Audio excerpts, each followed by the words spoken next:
Guess what day it is? Guess what day it is? Mike. What day is it, Mike? It's hump day. Woo! It's Friday. It's Friday, which isn't every day hump day. If you try hard enough. If you hump hard enough. If you hump hard enough. If you have enough hump in your heart, it can be hump day. Anyway, how you doing today, Grape? What's your vibes? What are you working on? The vibes are humpy.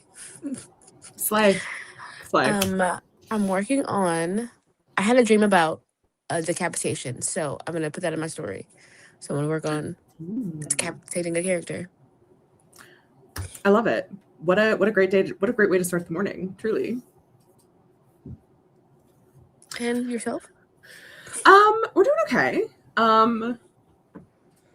Actually, I don't have a lot to do today, if you can believe.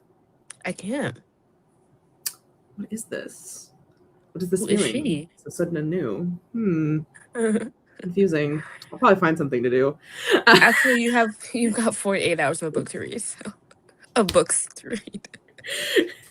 It's true. That's true. Yeah. Well, that's on my to-do list. I have some content I want to film because I'm returning to short form content in August. I kind of taken a break from it. And I have some emails to answer, endless amounts of emails. Ugh. The boulder is emails. And I am Sisyphus. We should have had a Wallissimo, but I don't know where she is. So where's Wallissimo? Once again, relevant. Let's say hi to our friends. We have a Jessica Berry here. She is so ready. We're ready for that. And Jod is popping in here with the fact that today is, in fact, accountability. Hold on. How dare you do this to me, Jess? Hello. There we go. Dun. Hi, Keiko. Hi, Emily. Why did that stop? Okay. Streaming is haunted today. I did actually. Oh, actually, that one was me. Sorry. The call is coming from inside the house. Okay. Emily actually did my intended goal this month, so this is mind-boggling to me. Well, I am excited to give you something nice. Hello, Mars. Hi, Neon Moon. Hi, Kakihime. Hi, Lindsay. Hi, Malin. Whoa. Who's mooning who? That's the question. We'll find out. Yeah, well, you can see who it is. It is not Blueberry. Blueberry is not here. We have the plumber here fixing our bathtub, so he is relegated to the kitchen because he likes to bother the workers. Are they finally dump the floor part of the whole excavation? Thank fucking God, yes. Yes. They're done with all the floors. We got the guest room, the den, and the bathroom replaced. But yeah. I see you back in your room. Oh, it looks so naked without the things behind you. I know. Oh my God. Look at this. Look at all this stuff. That's all moved over. And then these two shelves are empty. This shelf's obviously empty, and then these are the only ones left. And then I have two shelves over there. And yeah, we're just slowly moving all of my shit over to my new room. It's very exciting. I can't wait till you finally over there. I know. My desk is all cleaned out too. Hope you enjoy.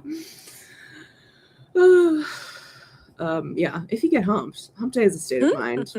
Exactly. Hi, Wendy. Hi, Froggy. Jessica's so close to finishing moving Work to Death over to Scrivy, and if I finish that before the end, I might crochet.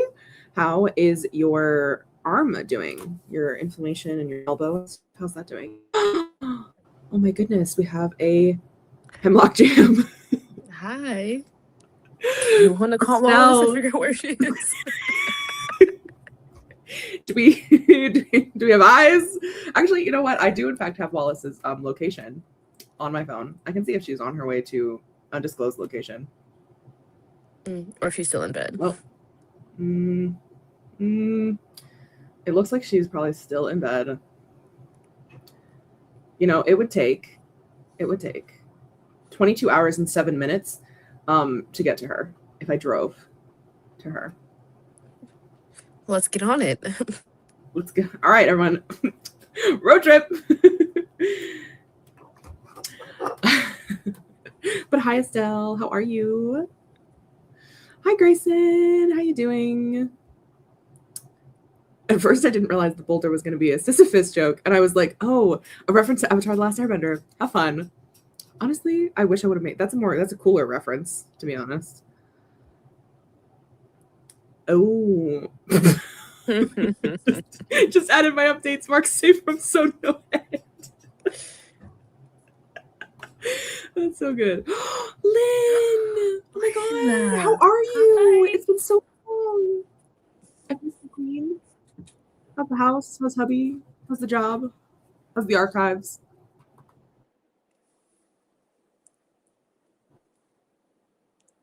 Oh no. Okay, there we go. Sorry. StreamYard just froze. So unless that was you, I think it was StreamYard. Oh. Mullen says, no, never mind. Whatever. The joke didn't land. Important. Should I have afternoon coffee or fruit salad or both? Both. Both. What kind of question is that? Literally. Oh no. Oh. Anyone else getting the spinning wheel of death periodically? Is just me too. Nope. Spinning wheel of death over here. Spitting here too. Oh no. I thought it was me. That's crazy because I could see and hear you the whole time. Wait, it has to be that's YouTube. weird. Oh no. Okay. Oh my. StreamYard keeps buffering us. Wow. That Whoa. bodes well for accountability. That's great. Awesome. StreamYard is really trying to silence women. Seems better. Okay. Okay. Well, luckily we didn't say anything of importance. I would also rather be Toph than Sisyphus, to be fair. I forgot about the spreadsheet, says Keiko. This entire month was a disaster. Loud lady coworker and the butcher master. I almost heard Butchmaster. His actual job description had a scream match that could be heard through the entire store. Whoa. I'll be listening in on the Fallout tomorrow. Ooh, keep us updated, Keiko. Oh, yeah, there was buffering. That was because I had a second live stream on for a bit. Streamer's trying to take us down. Or worse, YouTube. YouTube was like, oh my god, okay. I don't even have that many tabs open today. I did see you blink out for a second, but like I could still hear you, and it was only a second. But I wasn't getting any of the buffering. The crowd? Sure. Yep. The chat was getting. Is it because I made a mooting joke on here? That's so weird. Hold on. If I go back in the stream, does it buffer? Like, it would show us buffering. What if we both refresh at the same time? Okay, let's do it. Let's try. Reload.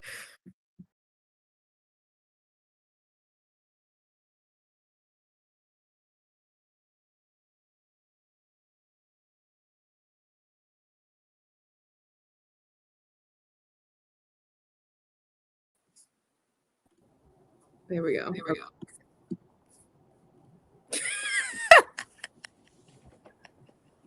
Sorry, I just think that's really funny.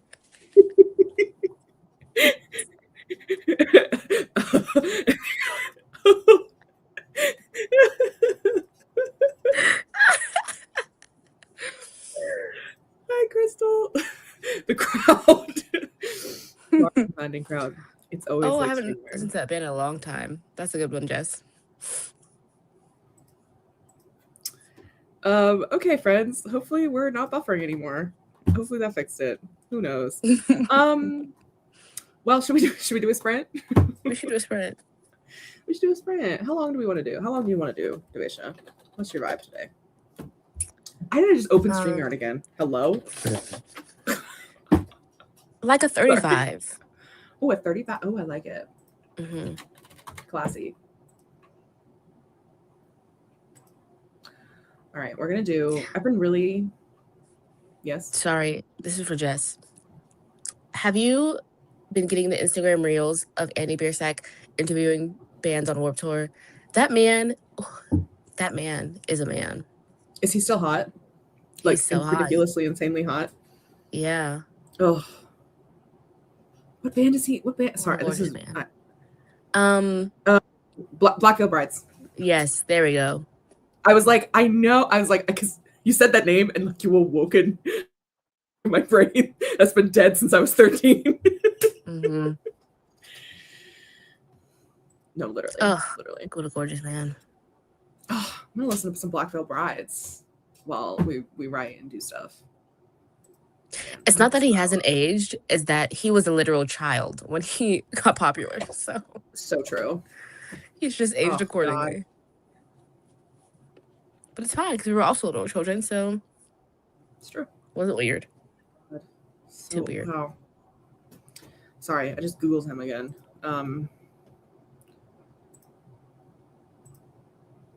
Anyway, talk about hump day. Oh, so true. Oh, let me fix this. All right, here we go. Animated video do- timers? Oh yeah, they have a StreamYard, not YouTube StreamYard. channel. They're trying to step their pussy up Yeah, except they don't have any of my boy. It's just all this just weird by himself. duck. That's crazy. I know. Why are you in a Oh, museum? but they've got festive ones. That's super cute, do. actually. If only he was a fucking tomato. Like, Oh, I he's just want what to is hit him it? in the tomato. And the tomato? That's You mean all. Tom Tom? I do, yeah. How dare you just call him the tomato? How dare you? See that one? Like this Oh, one. but it's not That the. one's It's not. fine. It's not the right tomato. It's not the right tomato. Yeah.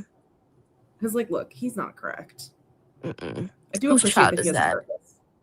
No, literally. Oh, whoa. Oh, that's kind of cute. They are dancing. Anyway, okay. Nope, we're not. No, we're we not can go doing back. it. We We're can go doing. back to OG. Yeah. Yeah, he's my baby. This is my man. Wait, Stop the presses. stop the presses. She is in fact muted Backstage. and her camera's off. So I'm gonna let her add herself at her leisure. Hi. How are we? Are we How'd you okay? sleep? Oh, we woke up 25 seconds ago in a bolt. We bolted awake. Jolted awake? Jolted awake. Hi. Bolted. Hi. Is it bolted or is it jolted? I think you can use Jolted? either, but bolted I feel like is like sitting straight up. Like jolted is like where you like, Okay. you know, I feel like that's the difference. Did To I me, at make least. it like right before the start of the sprint? Is that what was happening? Mm-hmm. You did. Although, quick update from Lynn, who is back. Lake House and hubby are good. Need to do some home improvements. I'm right there with you, Lynn. Been busy in the archives. Finally made it through 300 bucks of documents yesterday with a deadline for the end of this month. Made it. Yay! Nice. Very well done. Well done, Lynn. That tomato looks like you sat on it. So true. And that is unappreciated. Wallace, bestie. Hi. Exactly. Well, so remember when you were like, if we all go to sleep right now, I'll wake up 5 minutes before the stream.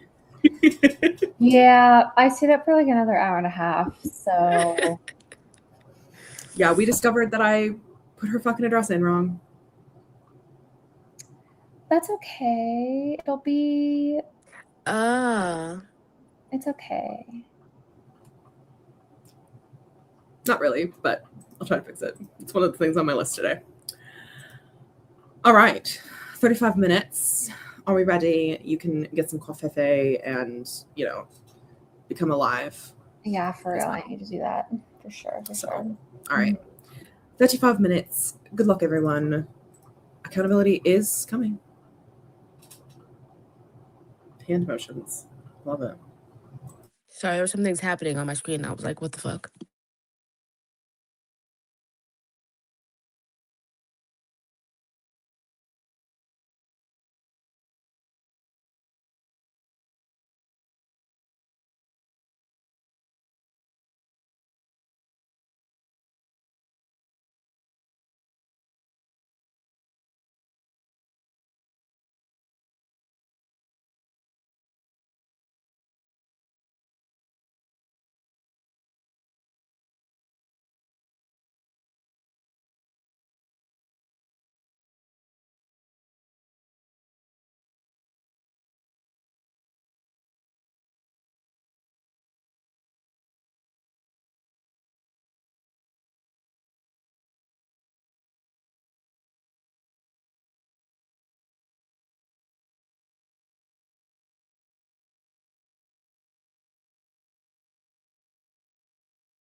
All right. It's the end of our Sprinterino. What they'll do. I did not make good choices. What did you do? I just went back to bed. Okay. Did you scroll? I did. It was with the intention of making a trial reel, but I made zero. Yeah, that's fair. Yeah. But you witnessed such a great success for me last night. I feel like it's Oh, nope. Sorry. not the I clicked the wrong button. Okay. Oh wow. Okay. Yep. Oh. Except she did not sleep. It was scroll. Wait, is that my sister? I do believe. I miss you. I want to hang out with you so bad. You'll get to see her soon. I know. Great Fry, she'll be back, has showered, which is a lovely, great thing to do.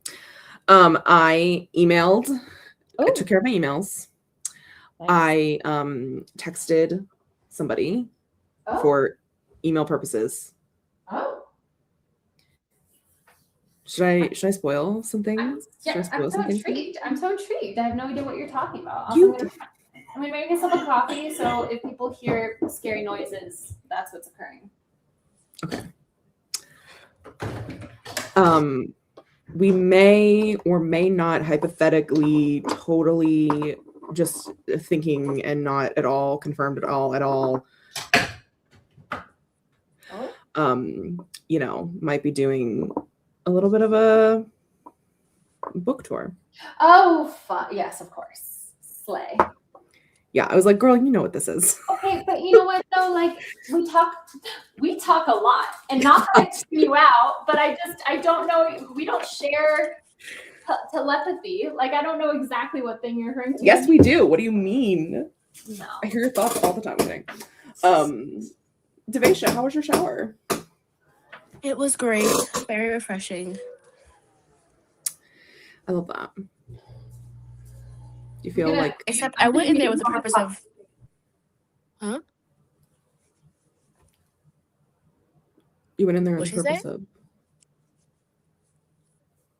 Okay, I guess it doesn't matter. With the purpose, well, the purpose of getting clean, but secondary purpose of thinking about the like mechanics of the decapitation scene. But I didn't do that, so I don't know how people say, you know, showers are great for other ideas because they're not for mine. I just kind of like go blue screen in the shower. Oh, that's fair. I tend to, in the shower, think about like the stories that aren't like books that I'm gonna write. You know what I mean? Like my little daydreams. Oh, girl, you're muted. You're speaking to us. Okay. Oh, she's not. Shake of the head. Nope, not muted. No, I said I was talking to myself. I wasn't speaking to you. Okay. No, I don't know, guys. It's just hypothetical. And you might maybe potentially, possibly, theoretically, hypothetically know some of the potential. Oh my who God. knows? I'm not hypothetical, moderators. I thought this was all you're like, you might know the bookstores. And I'm like, wow, girl, we're like, really? I was like, well, they might. We're doing some repeat stops. Well, someone knows the books, one of the bookstores for sure. Actually, someone knows many of the bookstores. Someone knows many of the bookstores. Also, wait, I'm confused. What does just know? Someone knows some of the bookstores. Bookstores. Some people know the bookstores. Just hypothetically, possibly, it's just. Wait, what does Jess know? The bookstores. she may have been to 2 of the bookstores in the past.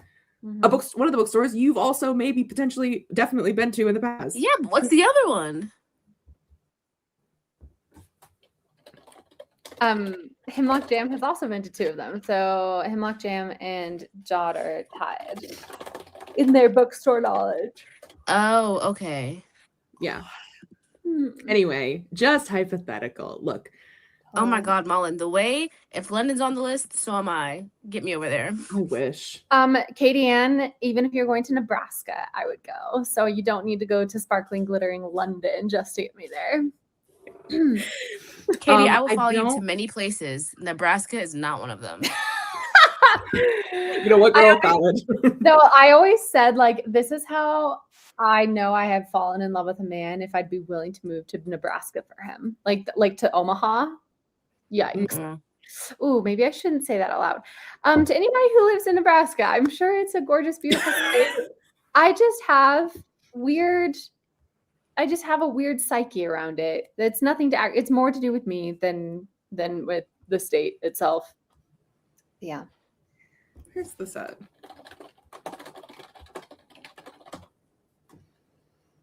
Okay. I should have known. Actually, I should have known. We'll see.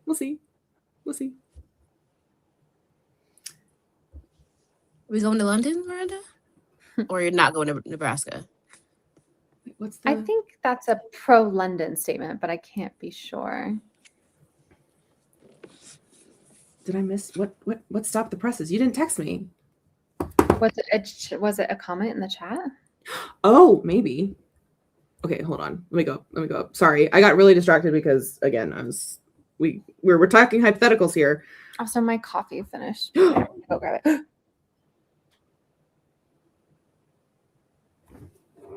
Whoa. Congratulations. Whoa. Wait, Katie, have you applied for this? No. Whoa. How does it feel to be She's got living? 2,000 pages to read. I don't think she's got the time. Oh my god. Oh my god. Oh my god. Oh my god. That's a big deal.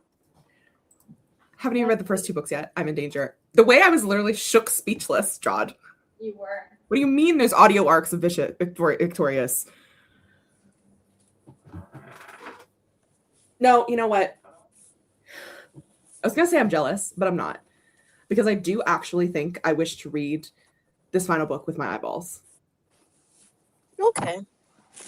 That's fair. I gotta consume the words physically because this has literally been my favorite series of all time. But this is so exciting, Jod. I feel like the arcs of Vicious or Victorious are very, very few and far between. You are one of Jod's chosen. Mm-hmm. The tour gods have blessed you. You're locking this up Katie's Rob list.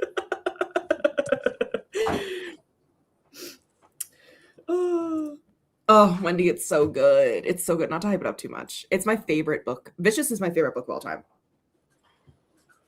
I literally have a plan in our new house in my office to set up a shrine to V.E. Schwab. Iconic and slightly Yes. creepy to hear. I know. Well, okay, by shrine, I mean an entire shelf full of her books. And I have one of those those board things where you can put letters on it and spell out messages and stuff. Yeah. Yes. Yeah. I had got one of those when I was a freshman in college, and I have one of her quotes, Because which V.E. is Schwab had got one of those. It's get up. There are worlds to write or something like that. There are worlds to conquer. Worlds to conquer. Yeah. And I've literally had it on there since freshman year of college. I remember you told us once that your intention was going to be every week to create a new quote, change it every week. One. And literally you did that one from V.E. Schwab and you haven't changed it in 7 years. No, literally, because I was like, well, I love her too much and this is too perfect. And I literally, so before, because I feel like she's definitely, she's always, she's been popular for a while, right? But I feel like she's exponentially grown since Addie. Mm-hmm. Has just exploded with it. And granted, also Addie came out in 2020, so 6 years ago. So she used to. Wow, that was 20. Yeah. 2020, October of 2020, I think, or 2021. Anyway, but she used to take requests for writing things in your book when she did tip-ins instead of just her signature. Now she just does signatures because it's way too hard to personalize like hundreds of thousands of books. But she used to. So I literally, in one of my copies of Addie, it says, get up, there are worlds to conquer. So wow, I just love her so much. In my mind, she was still a very well-known author by that point. Like I felt like Yeah. the darker I shade think of she Pale blew up was very when First Kill got the Netflix show. Wait, she had a Netflix show? I was literally gonna say, like, that's crazy that she doesn't have a film adaptation yet, but she does. Yeah, TV it was show, a short story it adapted. Yeah, Wow. I think it was in a collection or something. I'm not saying V.E. Schwab wasn't popular. No, I know that, but like, sorry. I was going off of the idea that she was still doing tip-ins, or like still doing tip-in, customized tip-ins with Addie. Like, I would have thought that she would have hit that. Like, I would have thought you might have had. Wait, was Vicious out before Darker Shade of Magic? Or I believe so. Yeah, like I would have thought you'd been able to get a Vicious copy with that quote or something like that. Like to get Addie, I would have assumed by that point she already was just doing signees, not doing personalized tip-ins. What I'm trying to say is I think that's really cool that you have a personalized version of Addie because it's like clearly well into her established career. Yeah, that's what I'm saying. Like she used to do it do it a lot, and she, after Addie stopped doing, like she still does tip-ins and stuff. Like you can still get signed copies of things, but she no longer personalizes anything.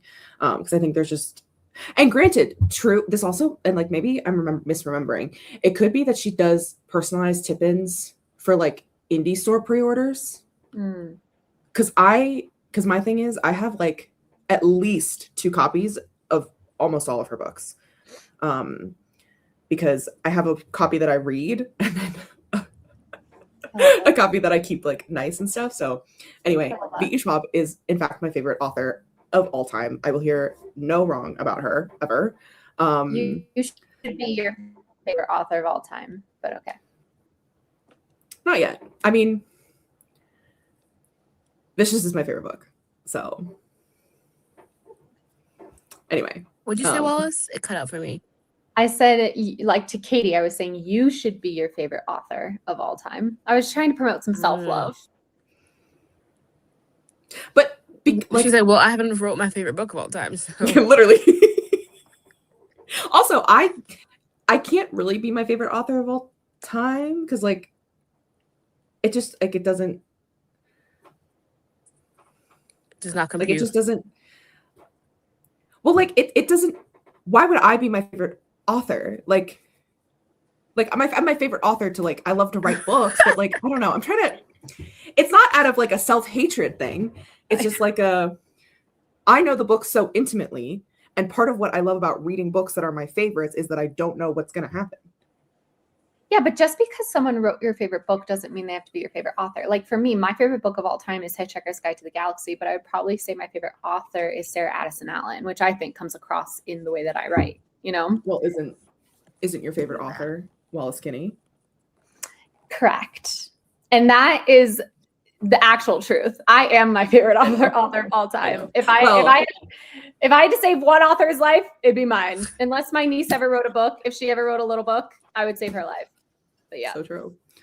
I mean, also you're my favorite author too. But this is also different. I guess there's different tiers of favorite author for me. You know, there's like yeah, let's talk through you know, it. What are the tiers? Okay. The concentric like circles. There's V.E. Schwab. Okay, fair. The god on the pedestal. God tier. Yeah. God tier is V.E. Schwab. And then it's friends who have written books that I've been intimately a part of. Yeah.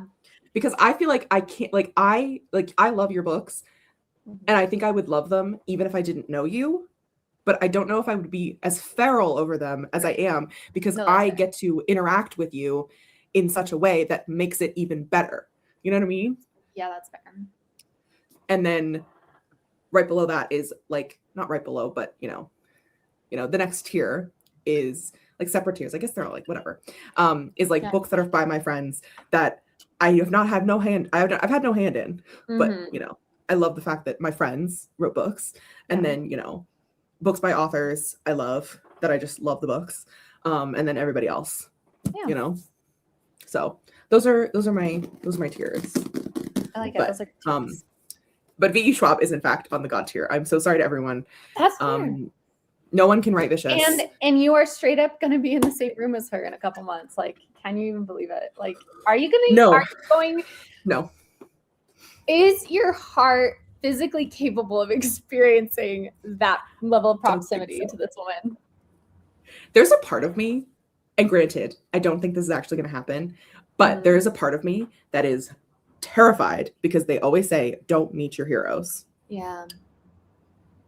However, I have been to a virtual event with V.E. Schwab. I've been in the same Zoom studio. And I would like to say that's the same thing. We have us and our 20 close personal friends. And you know what? I would say that counts. Absolutely. I think that counts based off of our previous for the past 6 years.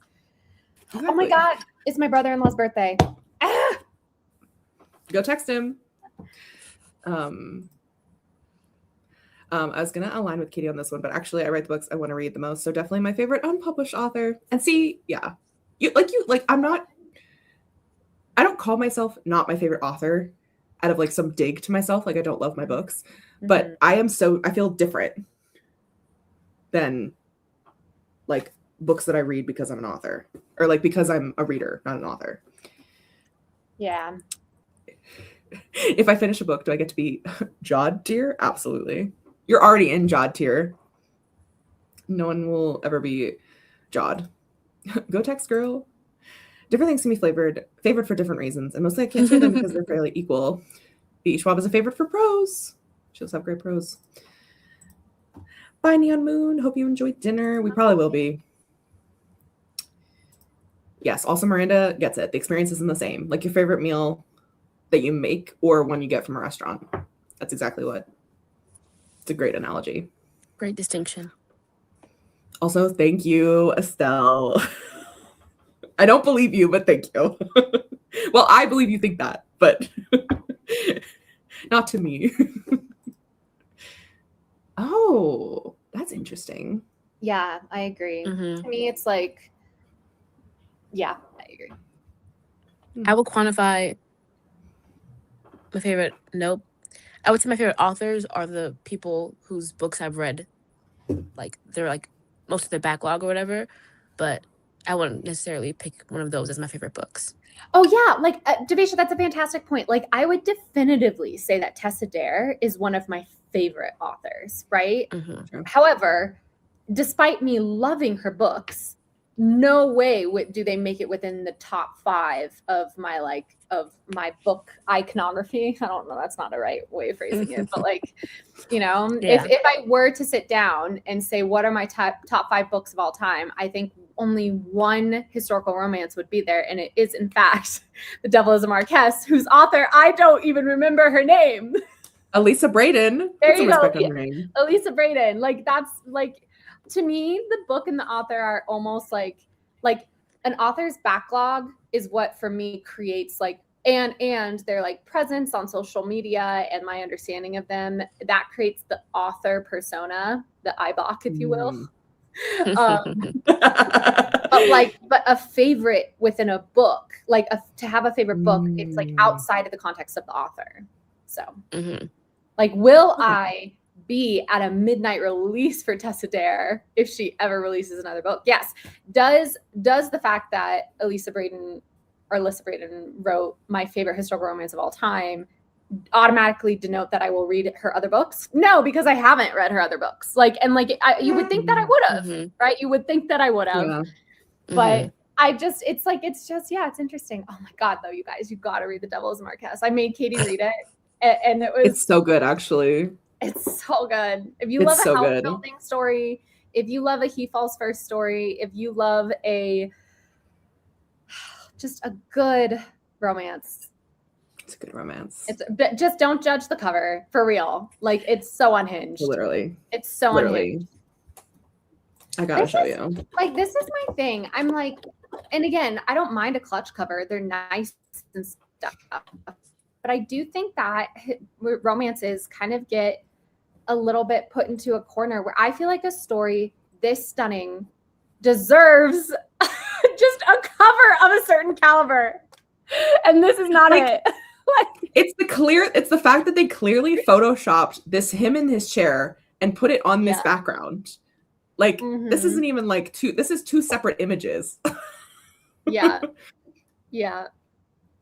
And like the composition of this one, like if his arm was down. Why is he looking at me? I don't like that. Yeah, like it's the halfway through the like chin swipe for me. I just now, oh my god, Mom, now that is graphic design.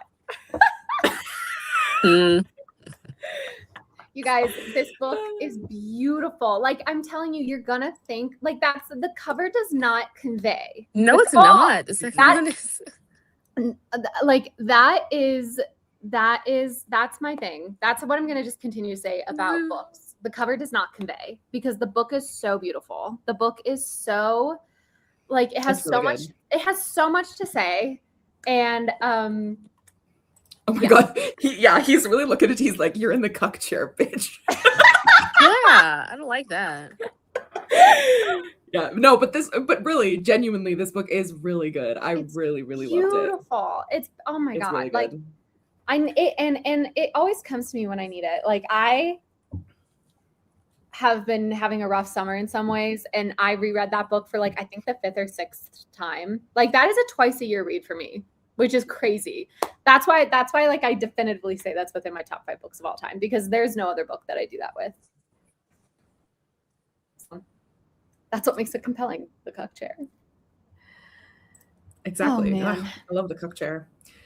Wendy says, yeah, I can get behind that. There are authors whose books I consistently love, but that doesn't mean they have written my favorite book. I guess, am I just in the minority that, no, I think because my favorite book is written by my favorite author. I don't think that's Isn't that odd? I mean, or not odd. I don't think it's odd. I don't think it's odd. It just seems like that's not the consensus for a lot of people. And that's okay. But you don't need no, to. I know it. I know it is. I'm just saying I'm remarking on it as a interesting thing. Because there are definitely authors I also love. Like who I've never read. Shout out Victoria Aveyard. I love your podcast. No, I love Victoria Aveyard. I have only read one of her books.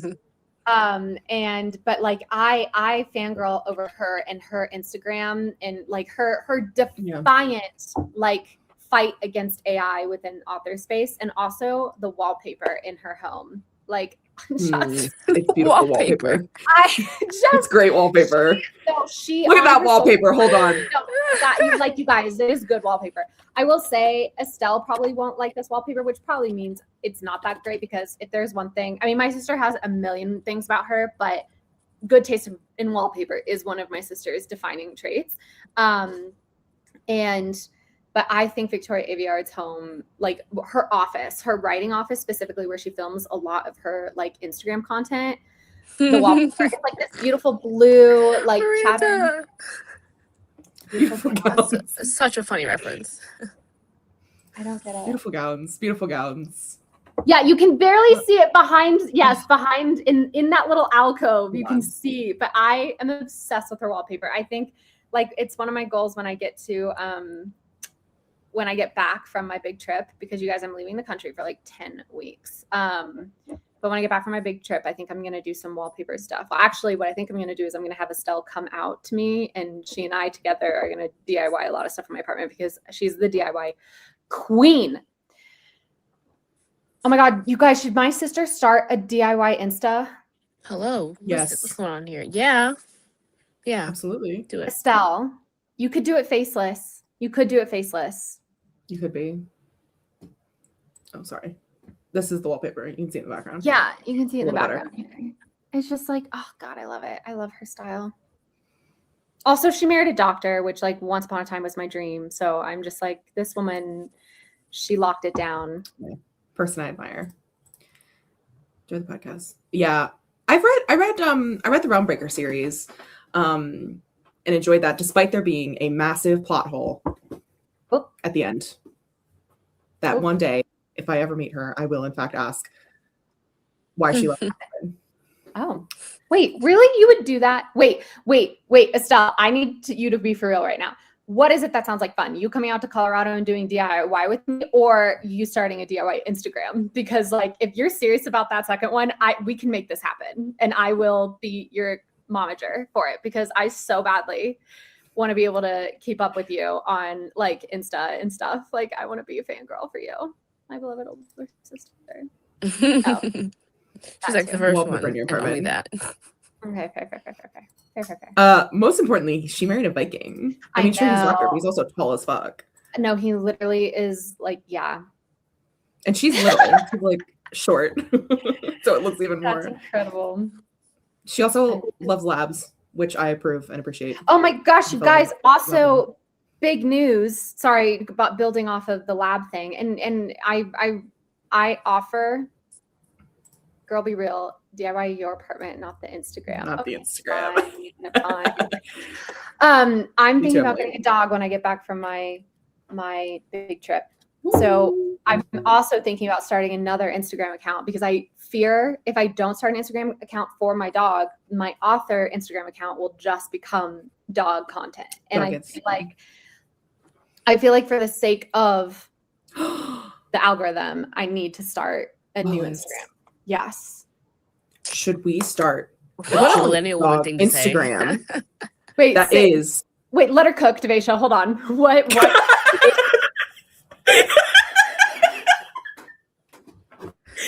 Joint dog Instagram, where it's dogs with authors as their parents, like, and our posts are about them like dealing with us as authors. Yes. And also Estig's potentially also about to get a dog. So I think this works great. And Devesha, once you come around to pet ownership again. You have had enough room to get to the mailbox, bitch. Sorry. Okay. Oh my god! Mail people always skip our mailbox on trash day, but like we move the trash bins further enough away so that they can get to the mailbox, and this bitch just skipped us. I'm sorry. Yeah. I am thinking I'm gonna get a Bernese Mountain Dog. I'm pretty sure. And I think I'm gonna name her Tyga. I think I want to get a female Bernese Mountain Dog named Tyga because literally there's a dog in my next book, and she's a red husky, but her name is Tyga. And as soon as I named her in the book, I was like, oh, that's my dog's name. And then I've been just riding this dog. I feel like I've been manifesting this dog.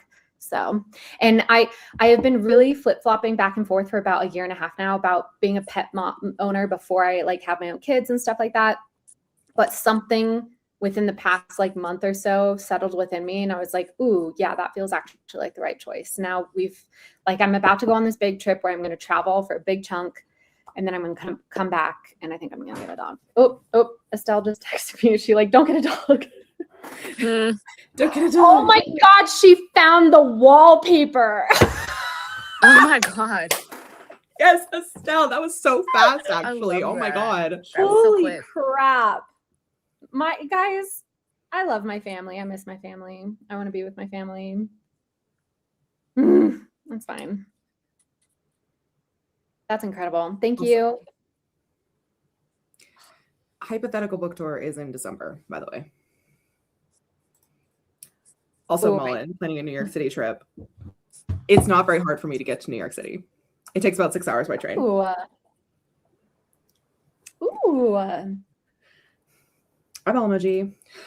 Also, we had Mullen, I'm gonna be in London for about 2.5 hours next week, so I'll blow you kisses as I pass through. If we were hanging out around longer, I absolutely would have arranged a lunchy or something, but it's a in and out kind of situation. Mullen, she's American. You have to understand we think about these things differently. Like that's nothing. That's nothing. Oh, girl. Yes, it is. That's easy as pie, baby. Yeah. That's so easy. Like I literally will be living 20 minutes from the train station. Drop me off. I get on the train. That's fun. Yeah, that's oh my God, Katie. Oh my God, Katie's gonna be Katie. You could literally you could make trains your third space. You could literally just book a train ticket anywhere for the day. You could make that a whole series on Instagram of like I want to go to Philadelphia this week. Let me book a train ticket, and I'm going to get my work done before I go to Philly, get a coffee at a coffee shop, and then book it back. And like, that's a whole work day for, how much is a ticket to Philly? Like, I don't know.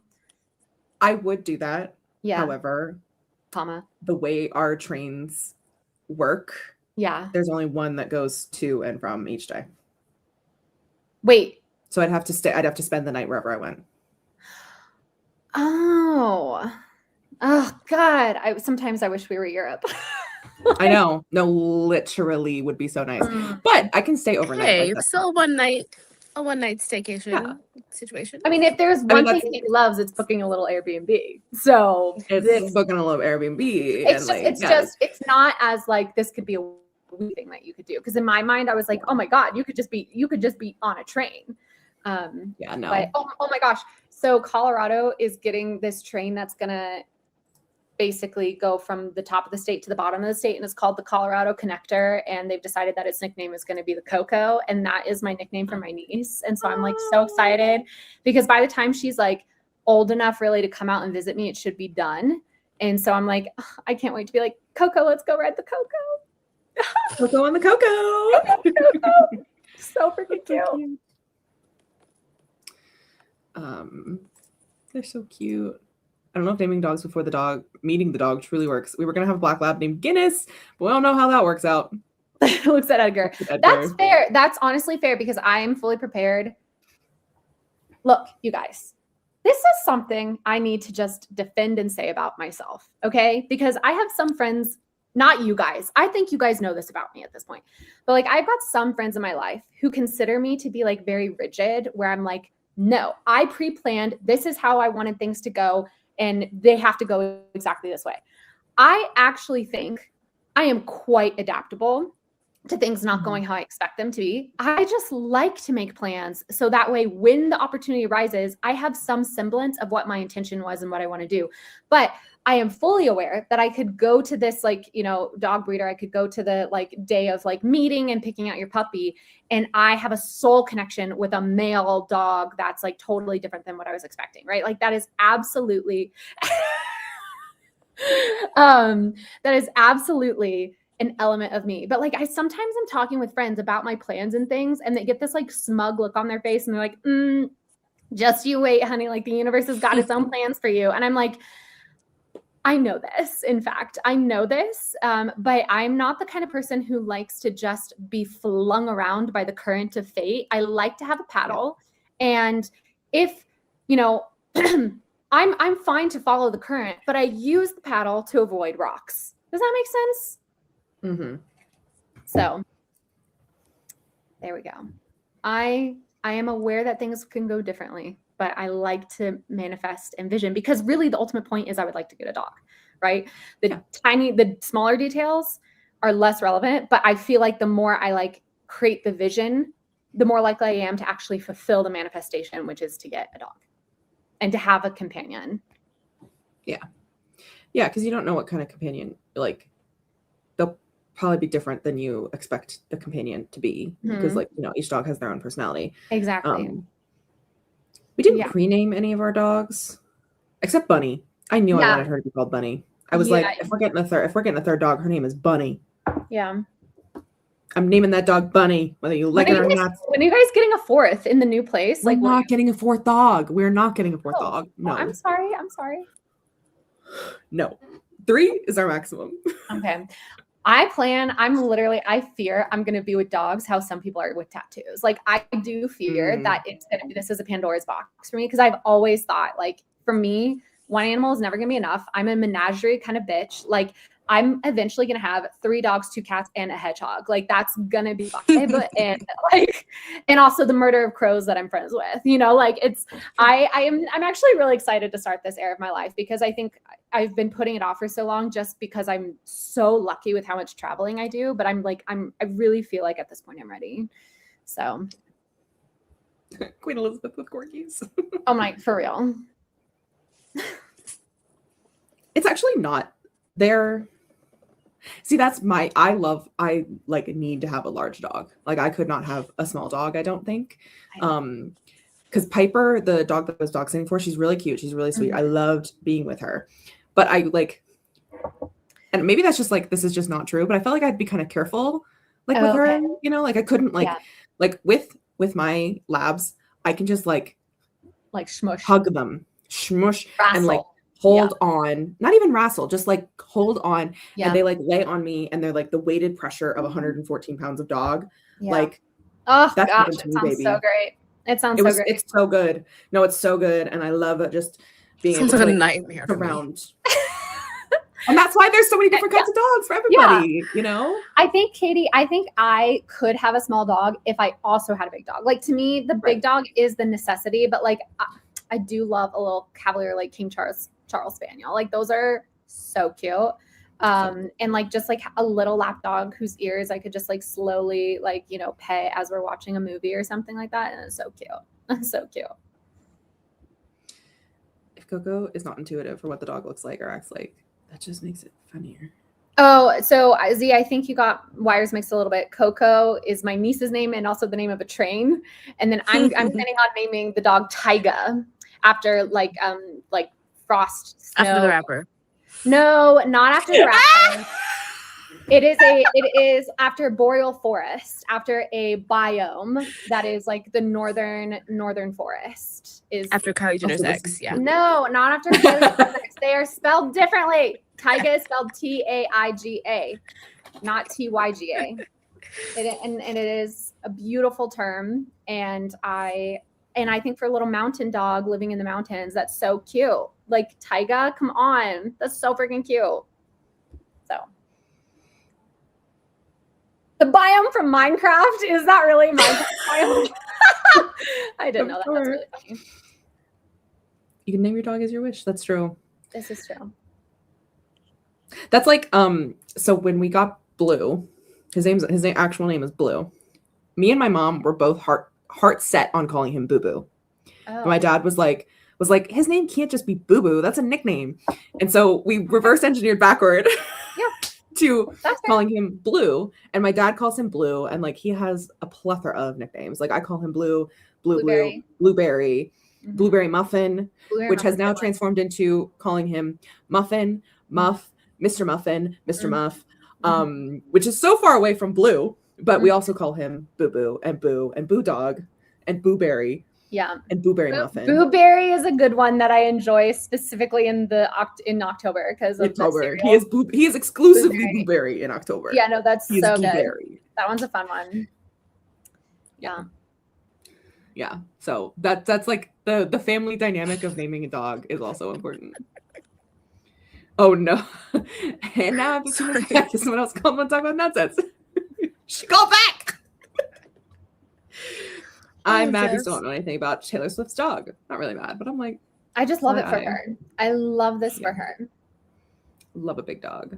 Love a dog.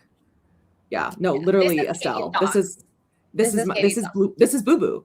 He is like and Bunny and Bear. I feel like half the time when I'm on a call, like when we're doing Discord sprints and stuff, that one of the dogs will climb into Katie's lap and then paw and shut the computer. Like, it'll literally be like, you've been talking to this bitch way too long. Yoink. Like, it's true. They're very cuddly. They're so cuddly and squishy. Oh, Muff, I think, is what Malin is saying is not good. I think it's Muff. I think so. But that's what I call him. And then Bear is Bear, Teddy Bear, Bear, Bubba, Bubby. And Bunny is Bun, Ma'am, Mama Whamma. Ma'am, yeah, that's the big one. Mama Whamma Ding Dong, Lady. Bunny Girl, and Bunny Girl has transformed into Bunny Squirrel. So now sometimes I just call her Squirrel or Squirrels. But that's what I call Estelle. I know. I think about her every time. Every time I call her, I accidentally call her Bunny Squirrels or Squirrels. Or Squirrely Girl. Aww. Yeah. Like, the dogs have infinite nicknames. I love that. No. Bear literally did. Oh. Hello? Is it me, Jesus? Raise the roof. She's back. Yep. Okay. Oh, maybe it's the lab thing because our dog Turk was like that, aka 80-pound lab dog. That's so cute. Sweet bean. Yeah. I just really want, for me, like, I just have to recognize this about myself. Like, I really want a big dog, but I want a big dog who's like super clingy and needy, because I've just realized, like, I would be really sad if I got a dog who, you know, did that thing where like you hug them and then they sigh like you're inconveniencing them. And I've done a lot of research, and Bernese Mountain Dogs are apparently known for being quite clingy, and which I'm like, slay. The one thing is that like they're a generally healthy breed, but they have a short lifespan because almost exclusively they like die of cancer because of their genetics and stuff. So yeah, but like, yeah, I just got to think about it. But anyway, think a little. Guys, could you imagine? I already have. Can I say this? Can I actually tell you I already have the Instagram reel in which I introduced the fact that I got a puppy planned? Are you ready? Like, here's basically the script, okay? It basically goes like, so mushrooms are legal in Colorado and I've really wanted to try them. And it's like, but so I looked into it and I wanted to do it ethically with like a licensed practitioner, and that shit was going to cost $3,500. And I was like, you can get a puppy for that amount of money. And then I hold up the dog. I'm like, anyway. That's the idea. Anyway. So I have it all figured out, you guys. But some Wallace comment from earlier.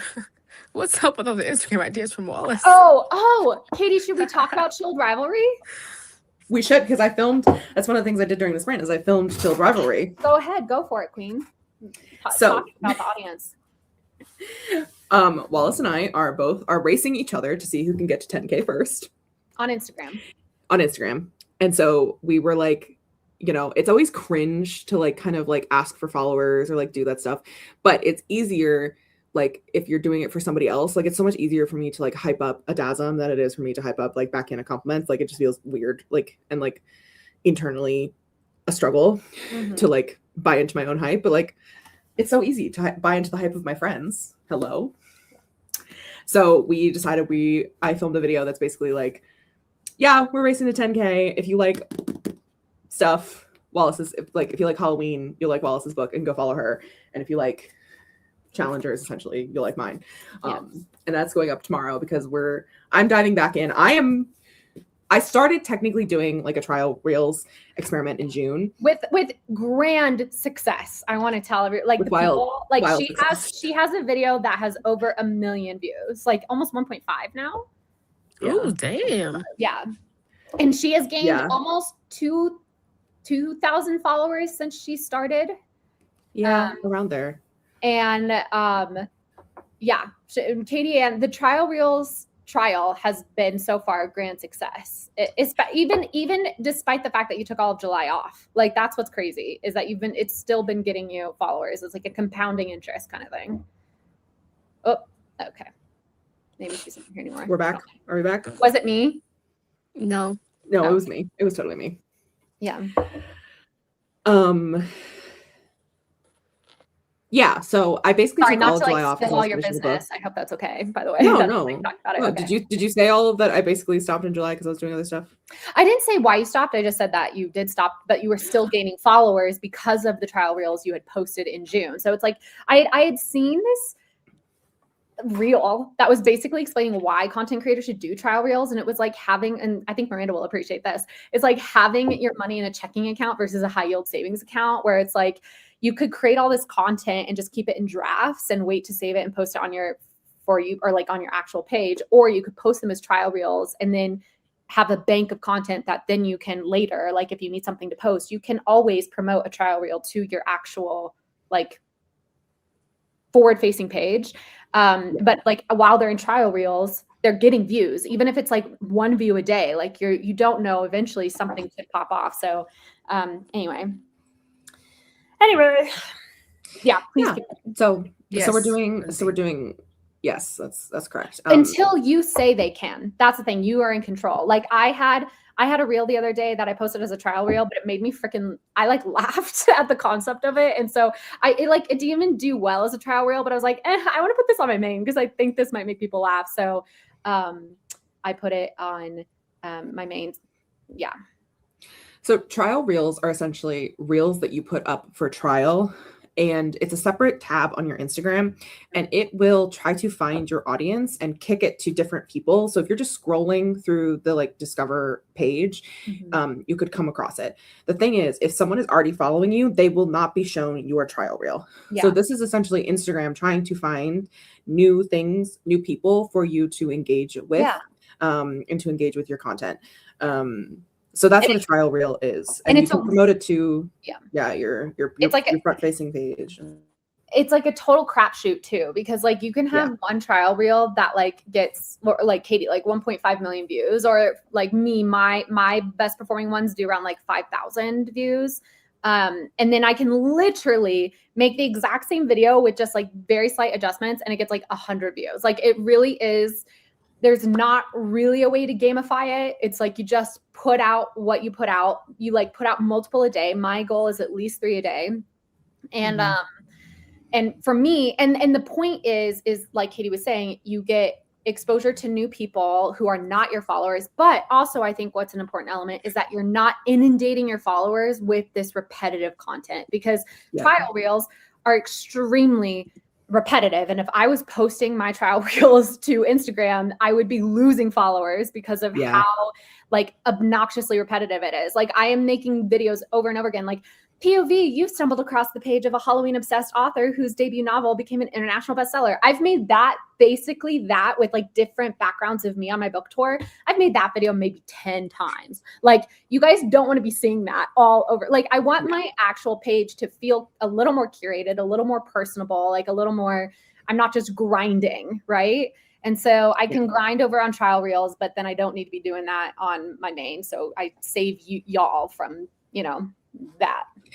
It's also a way to test essentially if a hook, if a like quote, if a like specific caption or something works, if like things, if like people are interested in this specific like manifestation of it.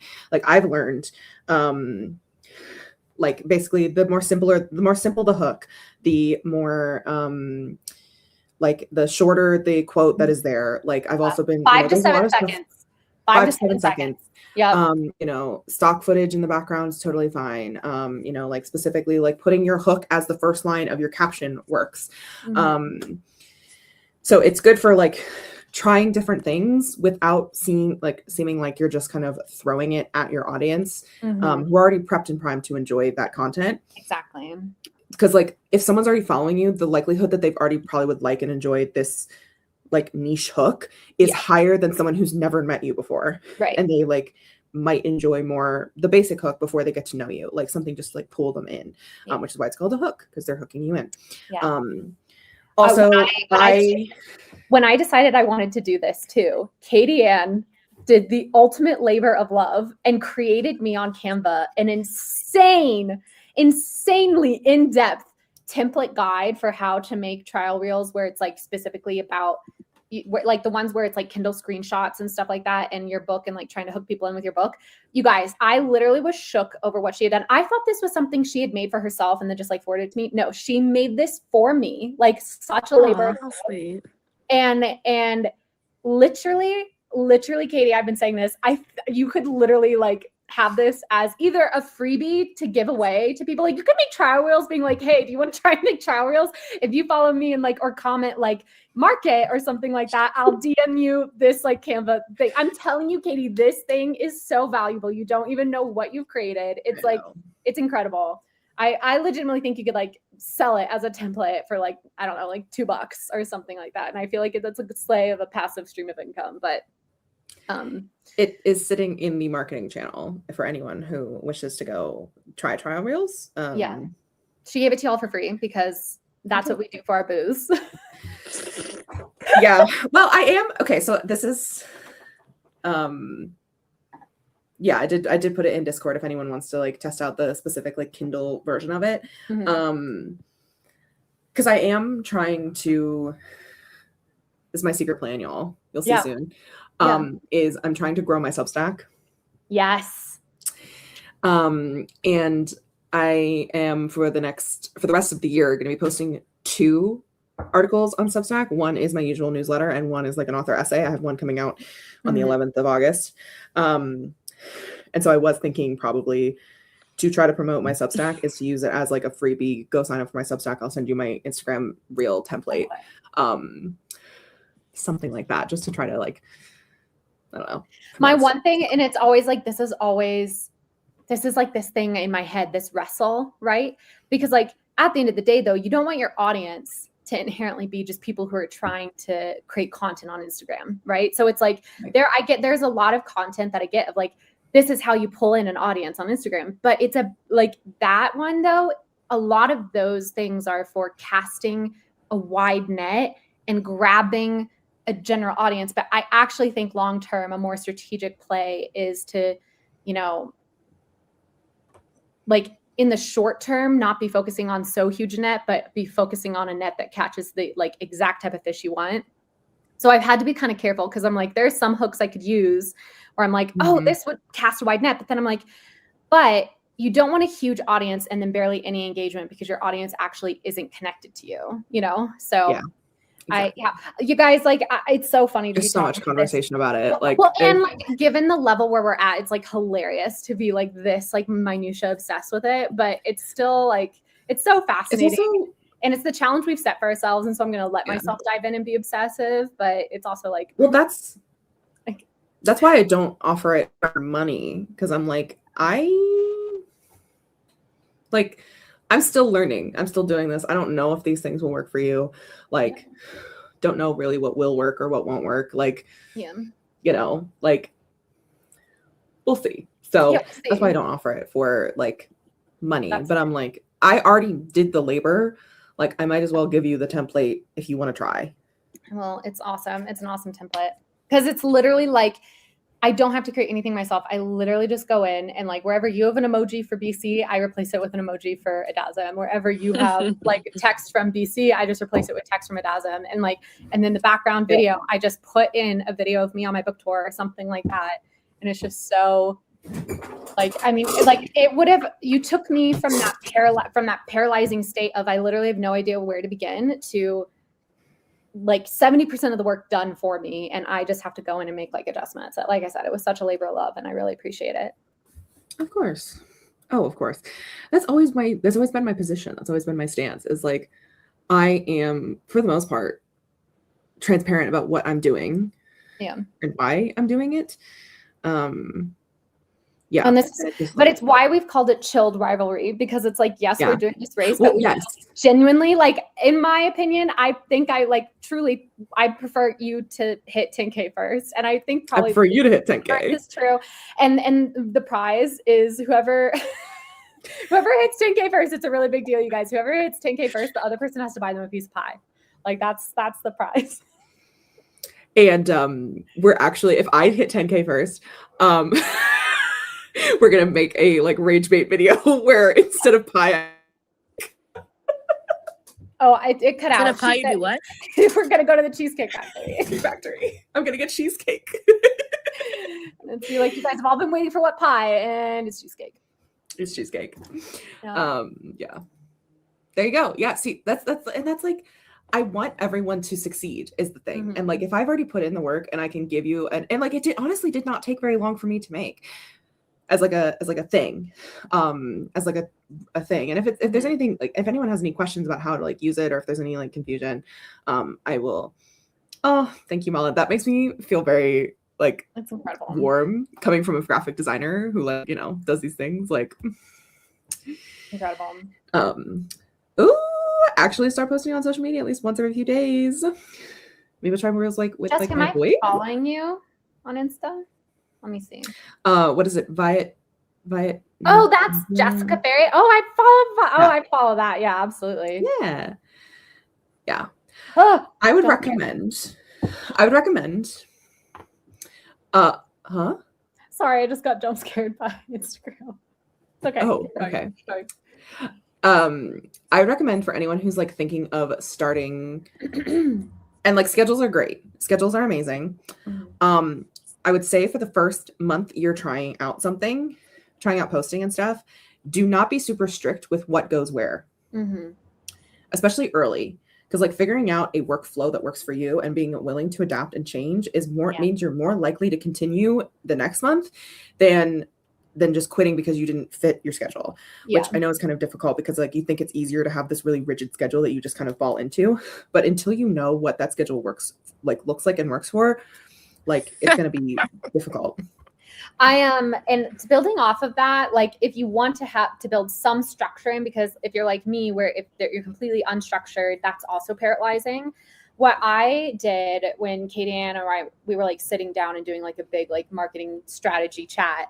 And Miranda, who is our marketing like master, please let us know if you're like, actually Girly Pops, I don't think that's the move. But what I did was I looked at what I wanted to be like if someone was looking at my page, what were the main buckets of content I felt. Oh wait, actually, hold on. Sorry, okay. Ignore me. Oh, okay. I was like, okay, I'll stop talking. And so I wrote down, let me go in to look at that document that I wrote. Yes, the content pillars, if you will. Content pillars, that's right. The content pillars. And so my content pillars are ADASM marketing, author lifestyle, Wallissimo lifestyle, which those are critically two different things, as we all know. What I call author advice-ish, where it's like I feel uncomfortable trying to give advice. So I'm just saying like, this is what I do in this situation. And then a temporary pillar is chilled rivalry content. And the idea is like, if I don't know what to make for the day, I can look at my pillars and like have those as guidelines of, oh, do I want to make an ADASM marketing thing? Or did I make one of those like 2 days ago? And so that would feel repetitive. So I'm going to do something in one of the different pillars. And then I also have a dumping ground of ideas of all sorts of things that I would love to make and post on Instagram, but I have to assign them to one of those pillars. And if I feel like it doesn't actually fit, I decide not to make that content. Like for example, if I got my dog, right? And I was like, oh, I could post dog content. This would be such an easy way to get followers. But then I'm getting followers of animal lovers who like specifically want to follow my dog, right? And so then it's actually not helping me grow my actual audience. Yeah, my follower count might go up, but will they engage with my ADASM marketing content? Will they engage with, my author advice-ish stuff? So that's one of the things that I did. Oh, yay, Miranda approval. Yeah, the pillars are good. Yeah. And like doing a brainstorm and putting things into each of those pillars. And even this is something I did. Oh, are we good? Sorry, my sister's roasting me. She wants me to keep doing Wallissimo cooks. Can one of your pillars be cooking, please? Look, I have a whole different Instagram for that. Listen, when you said making an Instagram for the dog, I was like, okay, when are we gonna get back to Wallissimo cooks? Look, guys, the GLP-1 is such an hindrance to Wallissimo cooks. Like, let's be for real. Also, Wallissimo lives by herself. Actually, no, I don't. I have a security team, and I'm very well protected.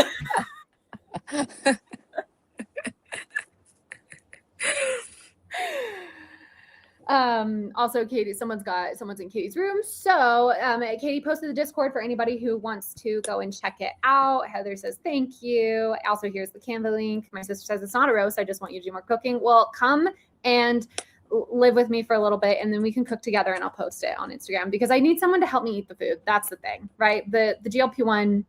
What are your neighbors for then? That's true. I used to do a food swap with my neighbors, but the main girly pop who I did that with, she and her partner moved out of this building, and they're still kind of close, but that just makes things a little more complicated. I can't just like walk my like Tupperware over to their apartment the way that I used to be able to. So let's see, a security team named Tyga and Tyga. Exactly. I can definitely help with eating the food. Excellent. Jessica says, I think I need to get over my fear of me and do things like voiceovers and such, not necessarily being on camera. That's fair. Yeah, that's fair. I think, what's the best way to do it? You get easy. It does, in fact, get easier just by doing it. It does. Which is not the advice you ever want to hear. But yeah, like you go back and watch my first YouTube channel, my first YouTube video. Yeah. Like this did not, the girl you see today is not who started Nope. YouTube. So yeah, it takes time, and that's unfortunate, but I know. I remember editing my first YouTube video, which was the AuthorTube intro tag and AuthorTube newbie tag, and I remember being like, oh, I slayed this, and I go back and I watch it, I'm like, I was so nervous, I was so like timid and shy, and which, to be fair, like in that phase of my life, I was in general much more timid and shy than I am now. But it's so funny. You can tell how nervous I am, which I really thought, I was like, I've got such good stage presence. Like this, Literally. like slayed. But then I was like, whoa. I think it's still a really cute video, but it's, you know, you can tell she's nervous and she's in full beat. Like makeup is on. And you can like see, you can very much see the nerves. You can see like the uncertainty, the fact that this is the first time we've ever done this, like in that iteration. Well, and like honestly, the first time I've ever been face on camera, you guys, I did have a YouTube channel for several years where it was a faceless YouTube channel, but I posted many a video to it. And Devasia has been on the hunt for this YouTube channel for years and years and has still yet to find it. Has yet to find it. So yeah, it just takes time. And honestly, it's really helpful. It's just like, that's what you think, bitch. I've known where it is for months. I don't. I thought that you were going to give a hint since I had left. Oh. The sneaky bitch. Well, this has turned into an impromptu Sprint and Shop content. Yeah. And Shop Talk. But God, we still have to do accountability and sprint more. We sure fucking do. Yep. But it was a very motivating chat, and honestly, like it is nice to talk about, especially like with other writers. And if there's any advice we can give or help we can offer, I'm happy to do so. You know, like, and also just for anyone who's here, if you ever see on my Instagram and you are, oh no, hold on, Katie, you're roboting out. You're roboting out. So just give it a second. Are we back? Are we back? You're back. So now give the call to action. If you ever see a post on my Instagram and you like the way that it looks and you want to recreate it for yourself, just reach out to me and I will send you basically what I made and you can just change it to whatever you have. I am not stingy. I make, like, it might be a trend or like I saw it from a different author and I usually like tag them as inspiration, but I make all my own graphics. Yes, she does make all of her own graphics. Every single graphic you see on my Instagram, I have made. Yeah. She does not incorporate AI into her workflow, at least not that I think. No. If I do, it's completely unintentional. And please tell me so I can take it out. Yes, agreed. That is my thing. I'm over on Canva and I'm like working with Canva, but every so often I'm like, now don't steer me wrong, Canva, with whatever you've just suggested. Like this better not be AI, generative AI. Literally. I did look on Canva's like settings or whatever, and it says that I've used 0% usage of AI. So. Oh my God, show me how to check that. How did I check that? I'm trying to think. Let me see if I can. I might have to. I'll try to figure it out and see if I can show you guys later. But there is a way to do that. I had posted my plot breakdown videos faceless and still got stressed out and stopped. I've been putting off posting timers. This was an encouraging chat though. Please do it. Post your timers. Yeah. So I can use them. Also, we have a bunny. Hi, Bun. Bunny squirrel. Yeah, Miranda, it's like everywhere. And it's getting harder and harder to like definitively be like, I don't want this, and to like turn off the features. They're forcing it on you so intensely. So much. And I'm like, I'm refusing. Oh, here, let me show off also. Seek and Devasia have also not used it. Oh, that's good. Okay, wait, so how do you check that? I want to check right now. So you go to your, okay. Well, okay, you guys know my last name. My real last name. So you go to your profile and then your account, I think. Yeah. Don't show your credit card number. Yeah. Okay. Let me see. Hold on. Let me see. Let me remember how to do it. Your account settings, maybe? No, it's not your account. Hold on. Usage Setting. report? No, yeah, it is setting. It is settings. AI usage. Yeah. Wait. Because wait. Settings. Yeah. So let me show you. You go to settings. Settings. AI usage. Mine doesn't have that. Oh. Mine looks totally different than that. Oh, we might have to Google them. Okay. It said I used 11% and I crashed out because when? Interesting. Whoa. Oh my God, it says team up with your collaborator, Katie McLaughlin. That's me. That's it. I don't know where. Weird. Don't you have Canva Premium? I do. Well, oh, is it premium? I don't think I have Canva Premium. I Oh, Pro. I don't know. I got Canva Pro. I don't know. What's the difference? Loving the sounds of the wrestling happening.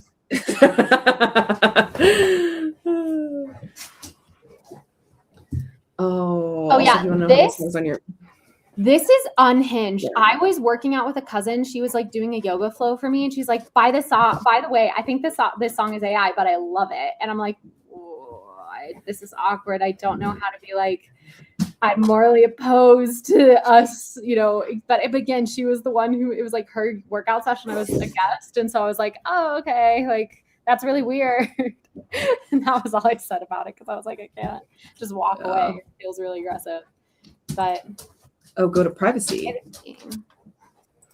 I will in fact be sending you to AI jail, Jod.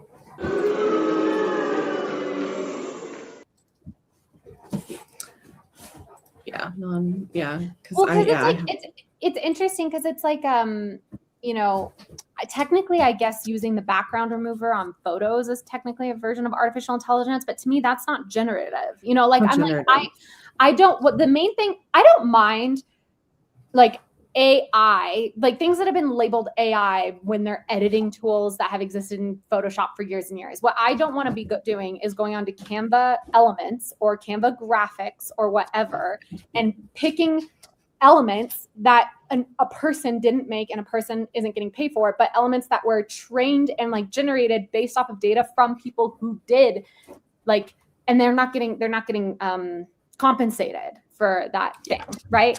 So I like using the editing tools, that doesn't bother me at all. And this, like, that's why, like, I'm not wholly against AI in general. Like, there are many uses for artificial intelligence that I'm fully in support of, but the generation of elements that were like generating based off of data that they took from people who did all the work, and then regurgitating that, Frankensteining it, and spitting out something else that doesn't compensate those original people, that is the thing that I am opposed to. So I take back my booze, Jod. I take back my booze. It was just a joke. I do. But like also they because this is the thing. If the background remover is AI, it's not counting it on my account because I use the background remover and you saw it says 0% AI usage, which I think they're just trying to push the like generative stuff or like, you know, magic, like change whatever, like change the background color or not color, but like change the background to be like a meadow as opposed to a stormy, like whatever. Like, Ugh. My bosses are very pro AI and is telling us to use it for everything. It's very annoying. He told us to use it to translate docs that have been proven that their translation is not accurate. Yeah, no, this is, and I know I'm not the first person to say this, but it is so funny being like in the AI conversation with people. And it's like, oh, you know, like I literally had this conversation multiple times with people where they're like, oh, you know, I use it to go like answer a question and and it's usually pretty good. And I'm like, have you ever like asked it questions about stuff you definitively know? And they're like, oh yeah, and it gets it wrong all the time. I'm like, okay, so can we extrapolate out that probably it's also not getting things right either when you're like talking about stuff you don't know, but because you don't know what you don't know, you're trusting it as a source when you wouldn't trust it as a source for things you know. Like, anyway, it's so interesting. It's so interesting. Exactly. Well, but I also recognize that it is so like old person behavior to be like, oh, this new technology, like blah, blah, blah. It's not like, this is what everybody did with social media back in the 2010s. This is what everybody did with the internet back in the 90s. This is what everybody did with computers back in the 80s. Like, technology emerges, the youth adopt it. Although I hear that Gen Z doesn't really isn't super pro AI. Maybe or Gen Alpha maybe is the one that's not super pro AI. But like I recognize that there is like an inherent bias, and this is just kind of tends to be a generational cyclical thing where an older generation rejects new technology and is kind of failing to see the way that it can be purposed. So I am trying to be wary of my own bias and my own initial rejection of things and like approach things with nuance. But to me, that's why I try with like non-generative AI to be more accepting of it. But it's the generative one that I really struggle with because of the theft element in my mind. Yeah. It's the theft. It's the fact that like it spits out stuff like you're not actually doing the work. It's just lazy. Like if you use AI, it's like, oh, I just use AI for brainstorming. I don't actually use it to write the book. It's like, that's part of writing. Well, and to me, it is interesting though, because like you could have, I know it's not the same, but like, this is where I'm always not playing devil's advocate, but I am trying to look at my own bias where it's like, you know, when the computer came out, I'm sure that there were people being like, but if you don't have that like pen to paper connection, how do you know like you're really like writing, you know, like, you know what I mean? That there's, with every new technology, they're going to be people who are so entrenched in the old ways that they're going to reject the adoption of this new technology as not the pure form of the art, right? And it's not about the pure form of the art. It's about actually doing the art yourself. Well, but like on computers, you're typing it all yourself. You are not. I know, but from your own brain, like that's the difference. But that's because we grew up with that. That's the normalized technology, right? So how? But also, people do talk about how handwriting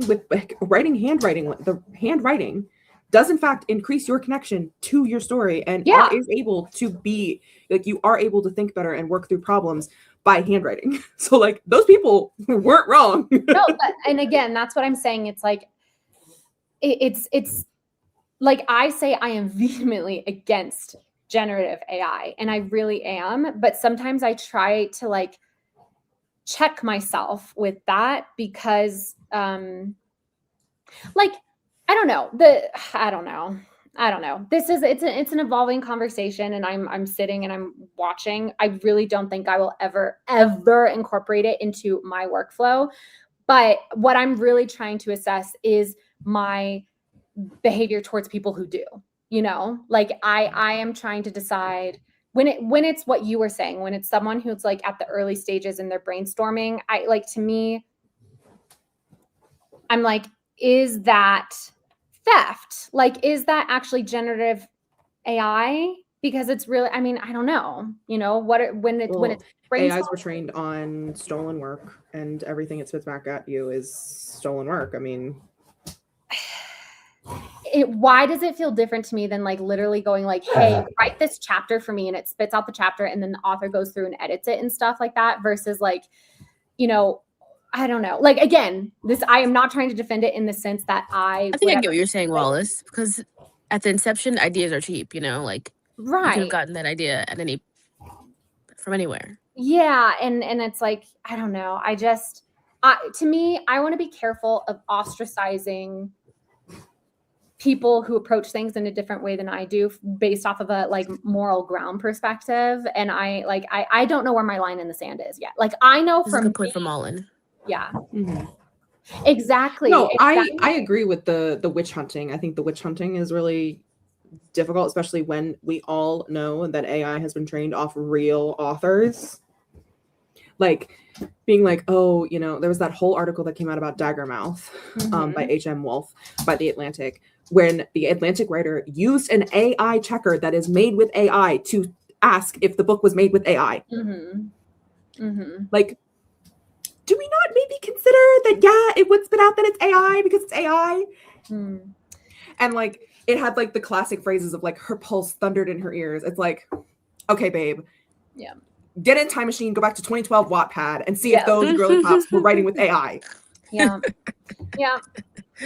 Like, and so what is the conclusion? Was it or was it not written with AI? The clickbait title was New York Times bestseller was made with AI. And then at the end, he was like, we don't actually know. There's no conclusive things. There's no definitive news. So they clickbaited it in there, had all this stuff. And it's like, I think it was like the subheading was like basically like, is this the first bestseller to be like partially AI slop chatbot? Like, or AI slop or something like that. Or something like that. Which is just like, that's the thing. When someone's like, oh, this feels like it's written by AI, it's like, does it or do you just not like it? Yeah. Are you just, which like, oh, is this what comes after AI slop? Yeah. I saw, again, I don't read reviews, so I don't even know how I saw this, but maybe it was one of you guys like alerted me to it, but there was some chatter over whether the cover of A Dark and Secret Magic was made by AI.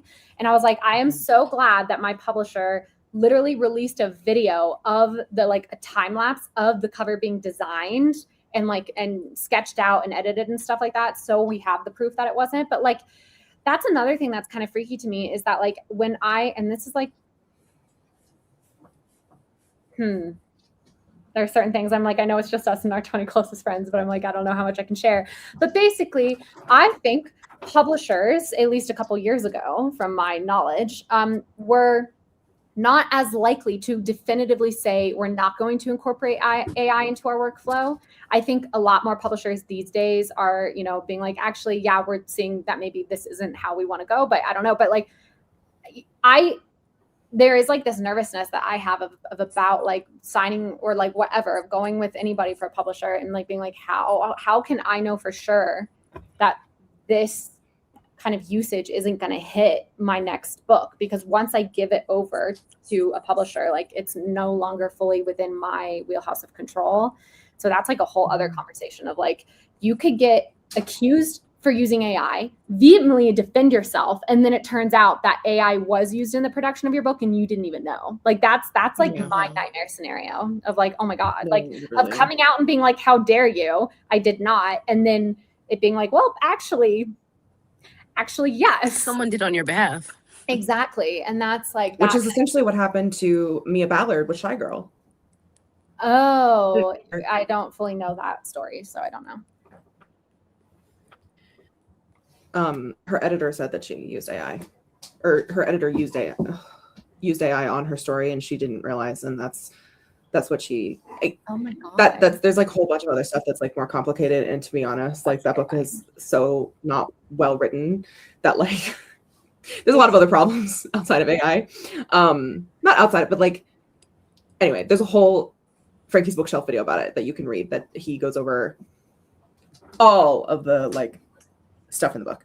I have a hot take. Can I say? Well, not a hot take. Sorry, I'm looking at Wendy's next comment, which, not to skip the comments, but Wendy's saying that there's some program called Ellipsis that has a watermark feature in the paid version that lets you show your history of writing, prove you wrote it.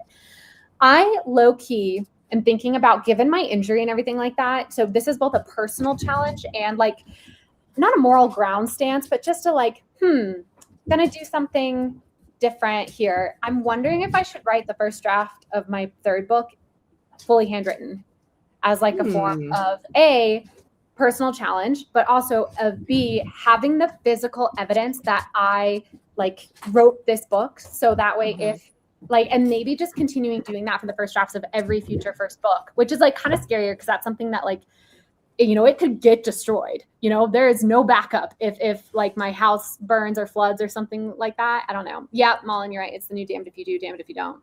Yep. Literally, which is why I'm not pro, like that's why I don't condone witch hunts. Like I'm anti-AI, but like it's also so hard to find and so hard to figure out. What is with the face? My sister is absolutely unhinged in the comments right now. We're gonna move on. Estelle said it, not us. Hi, Laura. God. Yeah, she basically just took the full file from her editor, Self-Hub, her friend, not like a traditional. Yeah, that's also true. Like it was, the editor had changed words and stuff, and not with track changes, which is just bad editing. Like conduct. Yeah. Etiquette. It was not specifically about anyone. Etiquette. There we go. Editing etiquette. Yeah, but anyway, yeah, it's like a whole I saw something funny about how all AI LLM models are giving the same name suggestions to people who try to use it to get name ideas. I saw it too. Like Alara Voss and Elias Thorne, apparently that's a big one for science fiction books. That's funny. It's like, so funny. Yeah. I saw a reel that talked about how eventually, if the AI slop continues, the likelihood that people will stop creating new things that feed AI will rise. Then AI will just be eating itself. Yeah. Ouroboros until it can only give a handful of responses or even one response, which is what, They want homogeny. They want flattening. They want black culture. Who is they? What is this? This is giving tin hat. Who is they? Are you saying that there's someone in like some boardroom? White supremacy, patriarchy. It's our goal to flatten. Oh, white tech bros who are. You know what? I'm gonna shut up.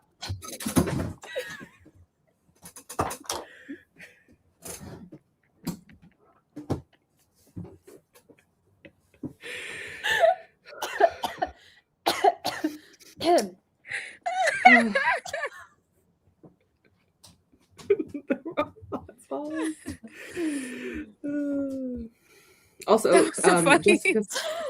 Jessica remarkable. Oh my god.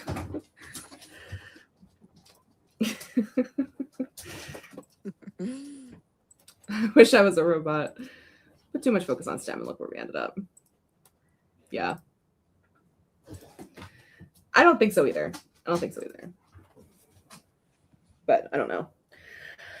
I'm just glad I got published before the rise of AI. I've been thinking about that. I like, you know how people are like, do people who like have already found their soulmate or like found their husband feel like they caught the last chopper out of Nam? That's like how I feel like getting published in 2024.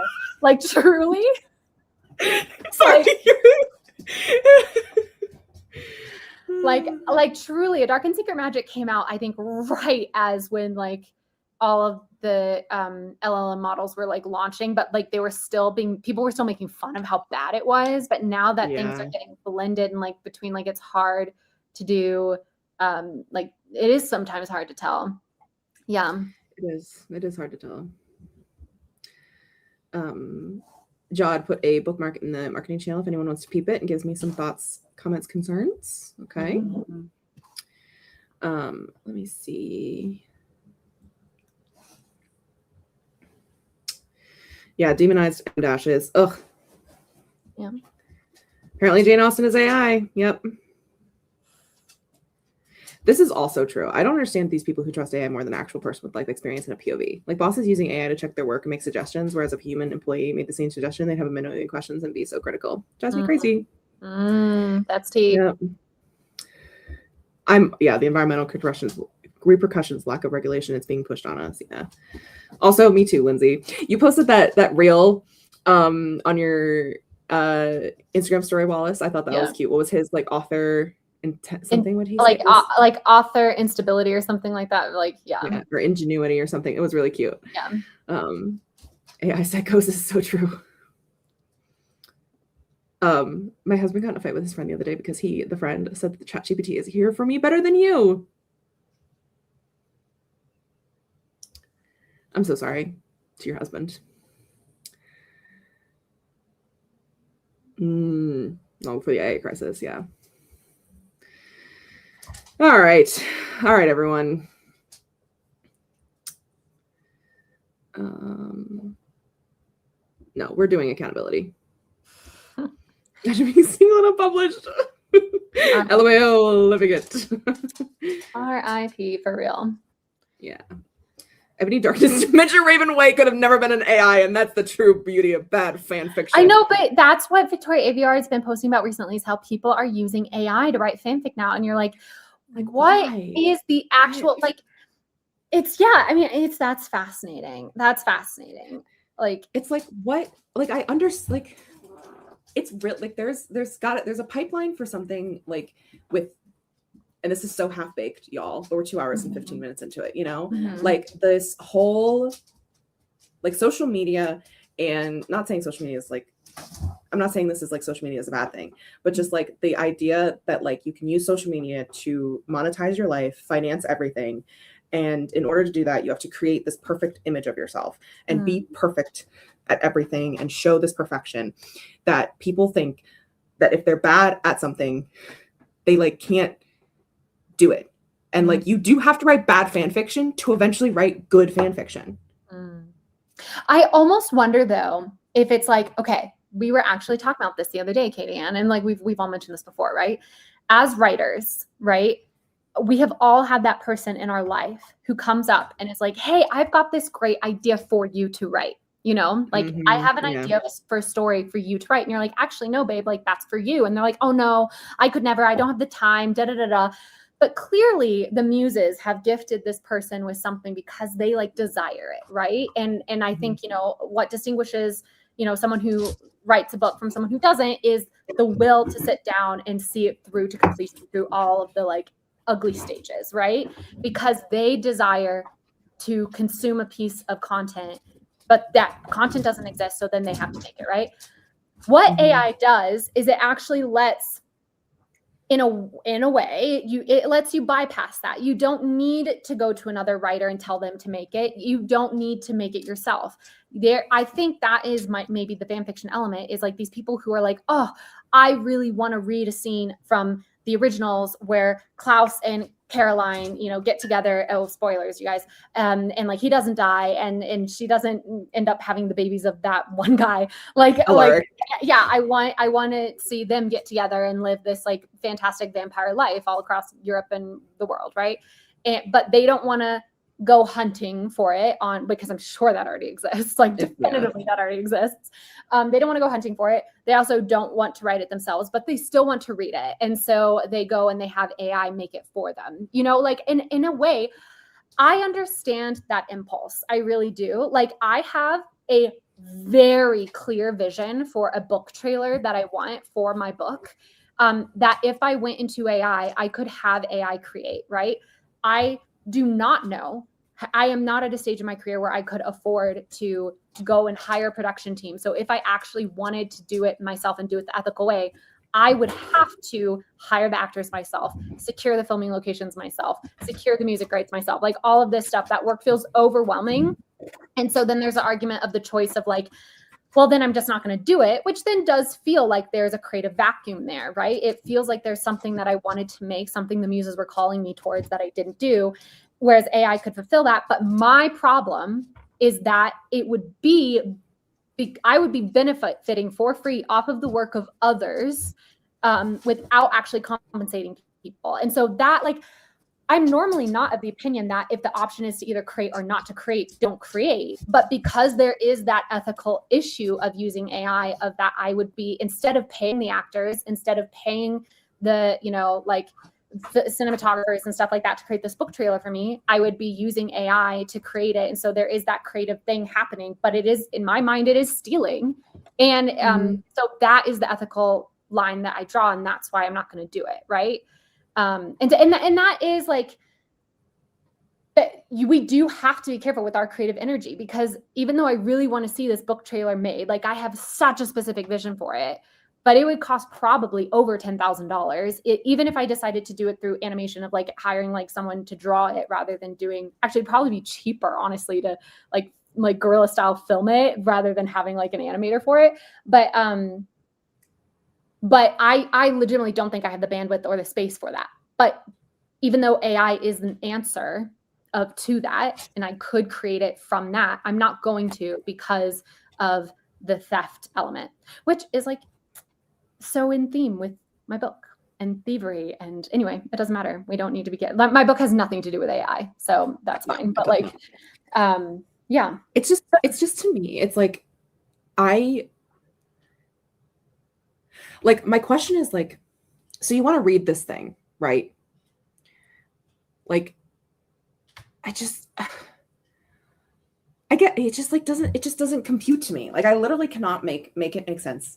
Like I understand the like wanting of like this thing to exist, and like you don't have the like space and bandwidth for it. But like if you really care about it and you really are interested in this thing, like you'll make space for it. Like, and if you don't actually like you don't have to you like, and if you actually turns out you don't actually care about it that much, like, but what I'm really saying, creating it. No, but Katie, but that's such an idealistic view of things, right? Of like to me, it's like humans are inherently lazy, right? Like we conserve energy because we're a predator, right? Like if from a biological perspective, we're gonna seek the easy way out of things, right?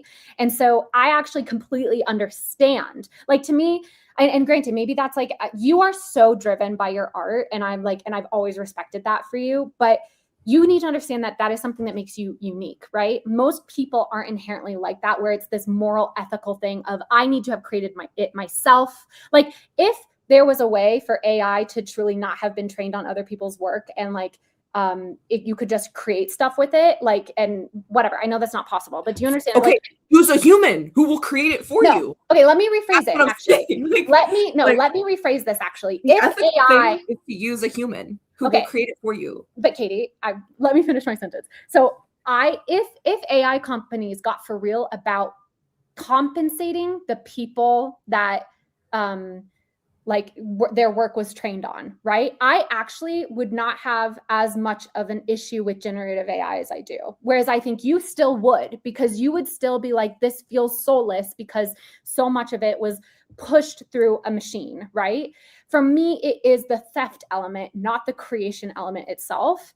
And again, I still wouldn't use it within my workflow. I want to make that very clear. I still value my workflow and my creation, because I know that if I use generative AI to work for any part of my story, I would not feel as proud of that story. But I also recognize that that's a me thing, and not every other person who creates would have that same boundary issue, right? But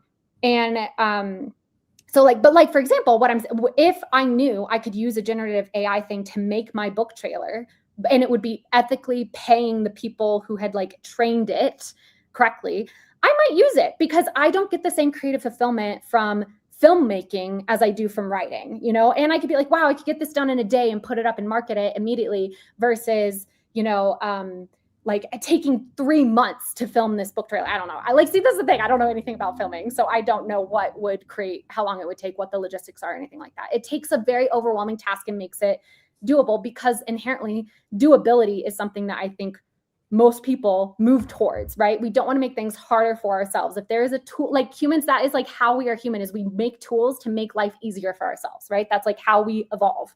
So I completely understand where you're coming from, but the concept that you don't understand why anybody ever would incorporate it into their workflow, like that is something that I'm asking you to actually consider. I'm not asking you to consider it for yourself. I'm just saying you need to understand human nature, because like not everybody has that same drive for pure creation that you do. It's like they've got different values and different boundaries of where they draw the line, right? So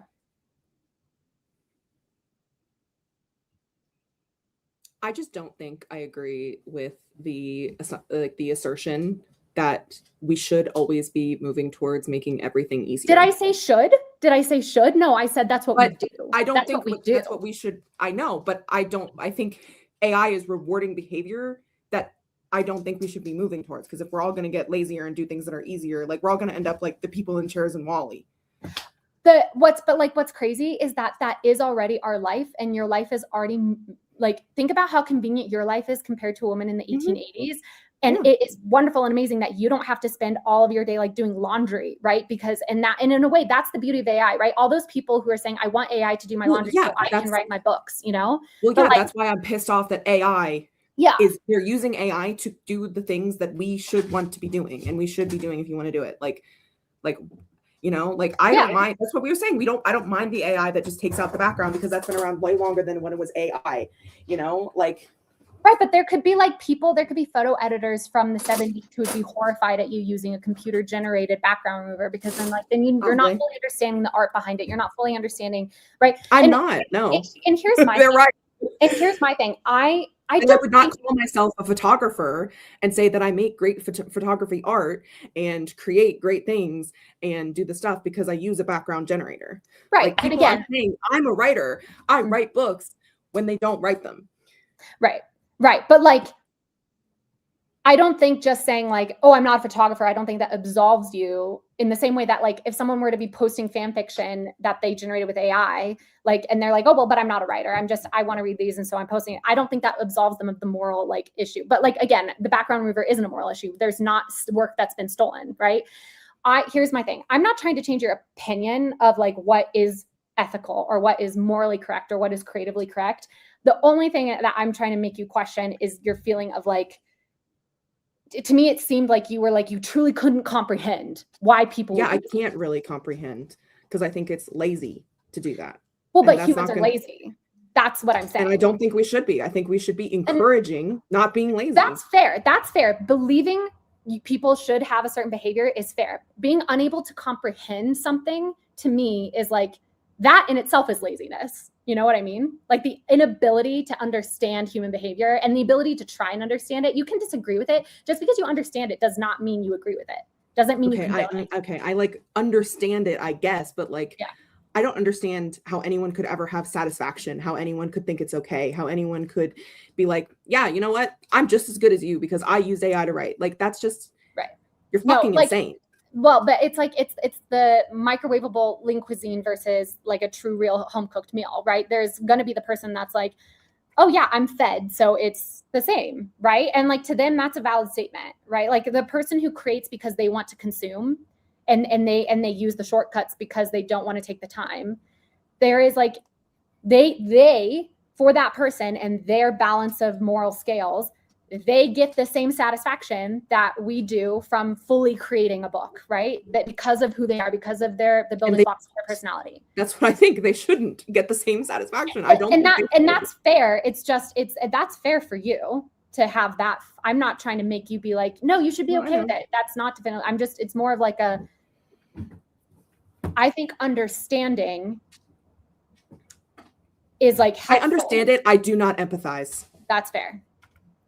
That's maybe a better way to say it. Yeah. Is that I don't understand. I do understand. I do not empathize. And I don't think I ever will. Yeah.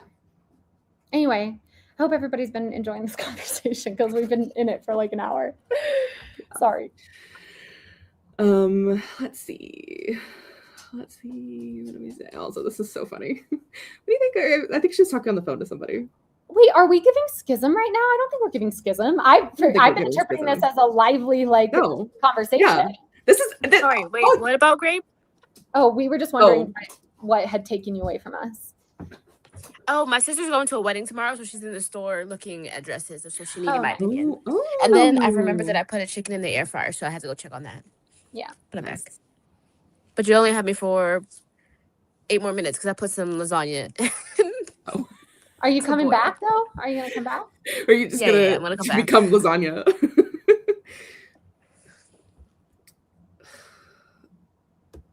It just pisses me off. Yeah, because it's also the environmental problem. Like you're ruining our environment for what? Can I just say something? I actually don't know how true those claims are. I legitimately I've seen posts from people who are like, hey guys, like I'm anti-AI as much as the next person, but let's not spread misinformation. There are so many other things that use way more water, and like AI, the water usage for AI is a drop in the bucket compared to like medical pharmaceutical creation or stuff like that, which again, I know you're like, well, that has like legitimate purpose, but like, I think that is something that has been spit around the internet so much that it's one of those things where we've been like, okay, yes, we're accepting this fact that AI generates and uses a lot of water, but I'm like, wait, but where did I actually see that first claim? And where is the reality check behind that? Because I don't know. And if that's not a legitimate argument, then it's not like you can't actually use it. You know what I mean? Mm-hmm.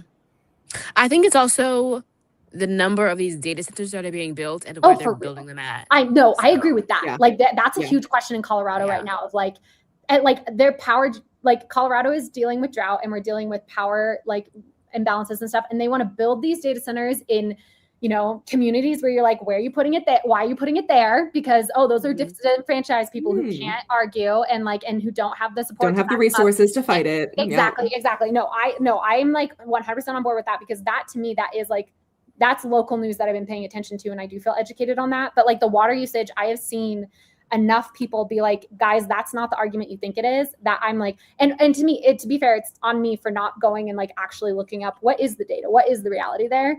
I've just like I'm pretty sure Hank Green made a whole thread on it, and like he's a source that I vaguely trust, but that doesn't mean I should just be taking his words and like spitting them back out. But like, this is like a behavior I really want to keep myself in check for. Is just because I saw it on Threads, just because I saw it on Instagram, does not inherently mean that it's a fact. That oh my god, like AI is literally draining our aquifers. Like I don't know actually if that's true. I've seen it. I don't know if that's true. So. Aww. Baby. Oh my god. That was precious. Oh. Yeah. Well, the pollution plus the consumption of electricity. Yeah. That's what it's about, cooling it down. Heat, emissions, noise. Yep. They're no, used without the sorry, water. not wedding dresses. She's going to a wedding as a guest, not a participant. And the chicken did not burn. She's safe. Oh, good. Oh, good. Use a lot of water. I don't know. Does it? Oh my god. It's because my brother is over, and he wants to go see my brother. Oh, did he bring the kids? No, we're cleaning out. You'll love this, Wallace. We're decluttering the basement today. Oh, I love this for you. Also, can we appreciate your background? Like, it's so empty. Like, Just got thrown by a dog. I know. I thought you were just like aghast that I had said that. You're like, no, Bunny literally just like threw herself out from my desk. I know. She's moving. You've taken the stuff off your walls, you know. Look, I have two. These two are completely empty. This one's empty. All but two are empty over there. Ooh, you only need to come to a science museum in Sacramento. They had a whole room about how much water different things use. It was so interesting. Molly says, y'all need to come to the Science Museum in Sacramento. They had a whole room on how much water different things use. It was so interesting. Is it not Sacramento? SAC? What is SAC? It is, but that's the comment that Katie just read. Oh, I'm so sorry. Okay, I'm an artist as well as a writer. I'm just most heartbroken when people ask on work. I put hundreds of hours for, develop talent my whole life on, and ask, is this AI? Yeah, and I think someone earlier was talking about, like, we have to realize that we're in such a bubble on this part of the internet, because, like, to me, I think, yeah, everybody agrees with my thoughts on AI, that this stuff is weird, it's obnoxiously pushed on us, and then I go to, like, hang out with, you know, friends in different sectors or family members, and they're like, yep, this is how I incorporate AI into my workflow. How are you incorporating it? Oh, let me ask Claude. Let me make Claude make me make this thing, and and I see the way it improves their lives and their workflow. And I totally understand why they continue going for it, because they're not having that question about ethics and stuff like that, because it's not like, it's generative AI, but it's not creatively generative in the same way. Like, but you know what? There's still an argument to be made in those fields. You know, that's putting personal assistants out of work, if you think about it. Like, there are a lot of people now who their personal assistant is an AI assistant. Does the human personal assistant have as much a claim to grievance as the human writer does for the job replacement? And for ours comes from this morality of, oh, we're in this creative field, and this is the human soul and spirit. But at the end of the day, it's, you know, I don't know. I have so many thoughts about it, you guys. Oh, yeah, I know. Sorry, she's yapping. Also, I did say I'm this is so funny. yapper. That Nolan cut. We couldn't see the bottom of the dog was pushing her. This is so good. Let's see the stream in IMAX to get it. Oh my god. My husband uses AI, and whenever I hear him say, I had it through Claude, I cringe, mostly because there's so much evidence that you can't trust it. Yeah, it's the lack of critical thinking, and Boo Boo agrees. For work, I should say. Also, I love the name of that. SMUD, Museum of Science and Curiosity. Should we go into sprint so your dogs aren't being tortured anymore, and then do accountability afterwards? Well, girl, they're going to continue to be tortured because they're not going to see my brother. Oh, why not? Well, because they're going to be outside pulling shit up from the basement. Oh, not even for a second? At least text them to come say hi to them. They'll escape and then be running around. This is sad. Oh no, I'm really sad for them. Okay, they're not my dogs, I guess. They're fine. Poor They're baby. fine. Bear gets to see. Well, then you should at least give them some love. Yeah, I was like, I feel like Bunny and Blue have no claims to that man. Like, they do not. He has moved out. They just want to see a person. Whereas Boo, or not Boo, Bubba, Bear. Grew up with Michael, or Michael was around when we got him. We're trying to share our Plex login with the sister-in-law. She couldn't figure out how to sign in and re-sign in. She took a picture of it. I get this, but also, how is it different than Googling it? This is where I'm like, we make fun of people who do this, and yet we have relied our whole lives on simple systems to answer this question for ourselves. Think about the people who grew up and they're like, we used to have to go to a library and look it up in a thesaurus. You know, they're on this moral. Maybe we should go to libraries and look them up at thesaurus. I am that person. But that's what I'm saying. like there are certain elements where I'm like, why are we hating on that? You know, like why are we hating on that specifically? This is you like it's I don't because know. what you do is you Google and you go to the Plex, whatever Plex is website, and there and figure out how to do it yourself. God damn it, I froze again. You're okay. Your point was coming through. Your point was coming through. But again, though, it is probably faster to have just taken a picture and doing it in ChatGPT. You know, like I don't know that for sure, but or Claude or whatever it was. Could give the password to anyone who asked. I'm just saying we love to guffaw. We love to guffaw at the behavior of others that we ourselves have been exhibiting. I'm not laughing at the behavior of others. I am asking others to have 2 more seconds of inconvenience to figure it out yourself. Because if you can figure it out here, you can figure out other problems that are happening in your life. Yeah, no, I agree with that. I do think it's like this is a great example. When I was in high school, my brother, and I was very resistant to this, my brother encouraged me to take a physics class, despite the fact that I am so bad at math. It's awful. Like people have not, like people are amazed at how bad at math I am. My brother was like, if you take this physics class, I will help you through every single aspect of it, and I will help you learn it. It was hard. It took hours. It was awful. But you know what? I got straight fucking A's in that class. Yeah. And I learned myself. And you know what? I took those lessons that I learned and applied them to the rest of my life because I learned how to problem solve. Yeah, and I agree. If I just asked ChatGPT to give me the answer to this physics problem and wrote it down on the paper, I still would have got straight A's. And you know what? I'd be fucking stupid. Yeah, no, that I mean, like, and granted, I completely I'm on your side. Point.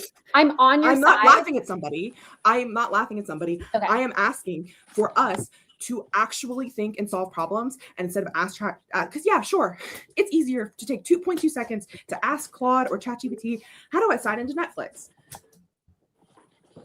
You could just figure it out. Like, and also it's not safe. It's not safe to put personal shit into there. That is fair. That's legitimate. Yeah, that's fair. Like, why do we not use our brains? Again, I know I'm like, no, I'm walking on a dangerous cliff here because I have seen threads of people who are like, anytime I see an author defend AI in any way, I assume they use it. And I want to make it very clear, you guys, that I am vehemently anti-generative AI. I am so against it. I would never use it within my workflow. I want to make that very clear. It's more of like, I do want us in general to reflect on our reactions towards other people using AI and see how actually, like, what is the deeper thing that we're rejecting and how do we have blind spots within our own lives of how we are also exhibiting that behavior as well. And the only reason we are projecting it onto the people who are incorporating AI is because this is a new thing and we can see people behaving in new ways and we can make judgments on it. But let's like reflect on our existence and see how we possibly have been behaving in the same way the whole time, and make adjustments there. That's what I'm going to say. I'm not going to say everybody does it, so use AI. I'm going to be like, everybody does it. And maybe now that we know we don't like it, that people do it with AI, maybe we should also reassess how we've been living our pre-AI lives. And if we've also been seeking easy routes and also been not challenging ourselves and also been losing critical thinking skills. Because that's the water usage question, right? Like I've seen people on threads say it uses up a lot of water. Okay, I'm just going to assume that's true. No, that's the lazy thing to do. That's the real thing to do before making an argument against something is to go and actually definitively make sure that the thing you're saying is true. Because just like ChatGPT hallucinates, so does the internet. And so do people. So do real people. That's what I'm saying. Like the internet is those people. Yeah. Like it's just, it's a slippery slope of sure you can use it for one thing and then you use it for all the other things. And suddenly you're using it for everything, and suddenly you're not really using your brain. Like, and I'm not actually blaming the people who use, like, I'm not actually blaming them. It's because it's become so like pushed in their faces. It's like, you can't really get out of it. Like, I really try to get through all the stuff because I know for myself personally, I want to think and do this stuff and like do these things for myself and want to have critical thinking skills and not feel like I'm being, eaten by like Google's AI Gemini. Like, like I'm not like, that's what I'm saying. I'm not mocking those people. I'm not actually like, being cruel to them. Like if there's someone in my life who's using it, I encourage them to not use it like in a way of being like, you should like, maybe we should try like thinking about it or doing this other thing or trying this other stuff. Like, I'm just personally mad because like it could be used to do laundry. I know that. Where's my laundry robot? Where's my laundry real. robot? Like, why do you have to take my job? But then I'm sure there's somebody in the cleaning industry who's like, how dare you steal my job? How dare you make a robot do my job? Exactly. I mean, and ultimately that is like not somebody was like, this is the capitalistic hell we're living in. But that's always that's like one of my dad's favorite sayings is capitalism is destructive creation, right? Like old systems get broken down in replace of more efficiency and to solve problems that have been in existence. And like, you know, we're complaining of the replacement of our job and everybody's been doing that forever with the new technologies and whatever your arguments on morality are, there are no longer elevator operators. You know, that used to be somebody's job. And was it morally wrong to create buttons for people to push to replace the elevator operator? Was that morally wrong to do? Like, that's the question, right? Should we be living in a world where every elevator requires an elevator operator? You know, that. Anyway, sorry, you're begging for us to leave this conversation alone. So maybe it's time to go. Also, my computer's gone from 100% to 8%. I need a new computer so bad. Like, this is crazy. No, you literally do. Because my computer was on, I think, like 75 when we started, and it's not plugged in right now, and it's currently at 22. Yeah. And we've been on for the same amount of time. Actually, I've been on longer. You've been on 30 minutes longer than me because I woke up late. Yep. Okay. Anyway, I've thoroughly enjoyed this conversation. I'm sorry if it's making people uncomfortable, but I love talking about this. I know it's a really hot topic. And I also just really appreciate everybody coming to this conversation with grace and being willing to our multiple our different topics on it. And for participating, even if you've been like, ugh, why are we talking about this? So thank you so much. No, it's really an important conversation, I think, to have, with us and with friends and like us as creators to have and like understand and stuff. But yeah, I understand the existential dread, but also at the same time, and we're not going to continue to talk about it. I'm like putting a full, like, this is the last thing I'm going to say about it. It's not even about it, which is not even, it's not even talking about it itself. But I do think that sometimes we have to face the existential dread, and it's better to face it with each other and with grace and to be able to talk about it fully for a certain amount of time.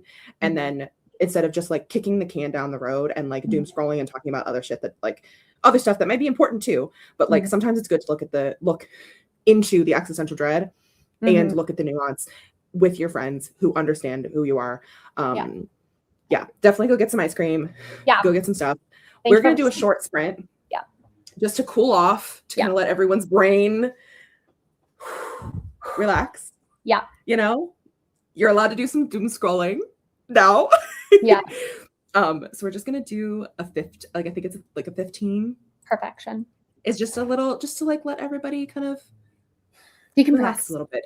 Decompress, come back to your body. Literally, I might go on to Insight Timer, which is a fantastic app that I do not think is AI. It's all like actual wellness professionals that put up meditations and like moments of like mindfulness. The app is called Insight Timer.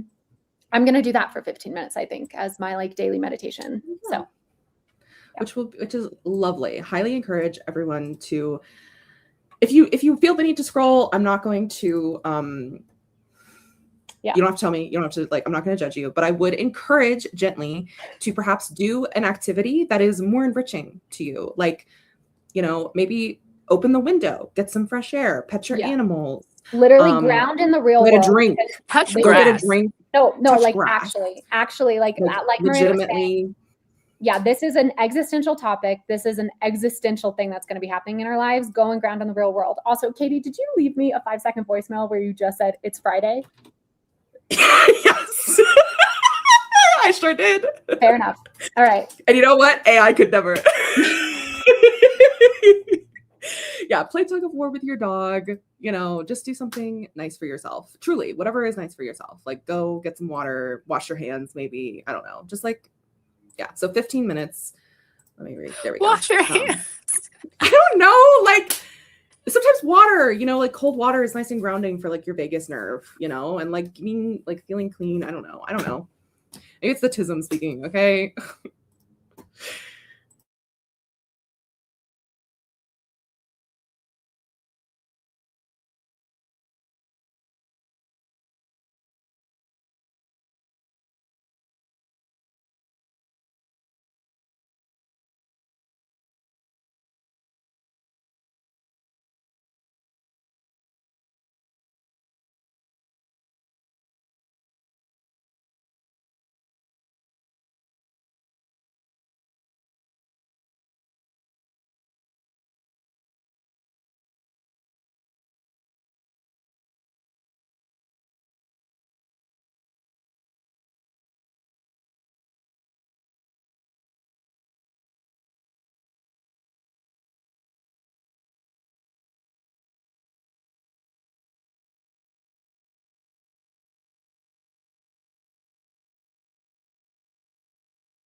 Hey, everyone. Oops, my bad. We're back, and it's time to. I hope you manage to soothe your nervous systems because I'm about to flame them again with accountability. This really has been a brutal stream for the folks, for the anxiety girlies. Yeah, it is. It is. But we're gonna get through it together. I'm Should gonna I- be the whole time? Should I pull a communal tarot card for this accountability? Like, should I play Absolutely. Steeg's? Should I be Steeg's mouthpiece today? Oh, Yes. something fell out. So I'm saying this is, you guys, my deck has been reading me really intensely the past week. So She's been reading you for filth. hold on, I need to decide. It just spit something out. So this is what my deck wants to share with everybody, but I need to decide if it wants it reversed or not. And I'm gonna turn it over the other way to see which.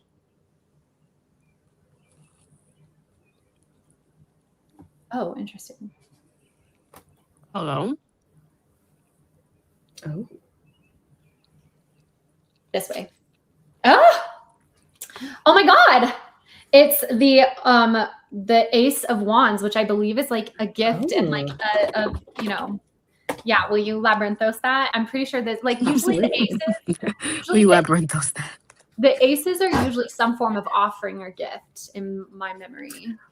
Inspiration, creative spark, new initiative, new passion, enthusiasm, and energy. You guys, this is where we're going with accountability. This is saying like, keep with it, stick with it. Like this accountability, to have this card in conjunction with accountability, I think means like, like we're going into a new month. Basically, maybe how I would interpret this card is like less of like, don't let what is going to happen with this accountability keep you down. Like enter into the new month and the new accountability with the that inspiration and that new drive. So Ace of Wands for us all collectively. And it really goes along with what we were talking about with AI and such, because it says Wands symbolize creativity, and the Ace of Wands is the boldest among the cards of the suit. It is not the kind of creativity you learn from school or as a hobby. It is bravely finding your own voice. It creates a place where you can develop your own vision. In other words, it's associated with willpower and creativity in the cosmic sense. When you draw the Ace of Wands, is an indicator that you should just go for it. Take the chance and pursue the idea you have in mind. Take the first steps to start the creative project. The Ace of Wands calls you to follow your instincts. It's that if you think the project that you've been dreaming about is a good idea, just go ahead and do it. Love it. Wow. Love it.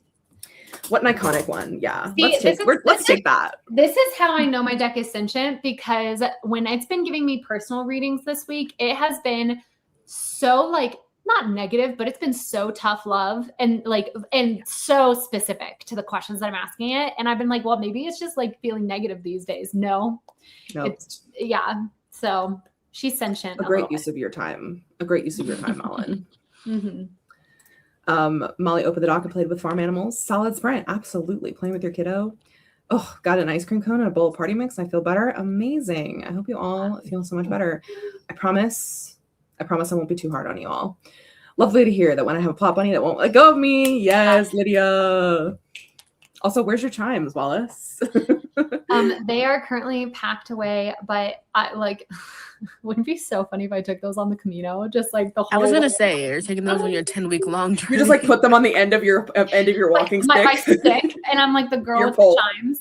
I don't know. I'm already gonna be the girl with the Theragun and the girl with the full size translation of Don Quixote and the girl with the tarot deck. Like I don't think I need any more. You're going to become a legend, living legend upon the Camino. No, but actually, should I bring the chimes? I mean. Don't you think that'd be annoying for people? I feel like, I see a lot on the forums, people not liking people playing music on the Camino and stuff like that. But the chimes are different. Like, how magical would that be to be walking and then you just hear like, it's like, I don't know. No. Anyway, but maybe though. We'll see. We'll see. Who knows? All right, everyone. Gird your loins. We're going into circles. What?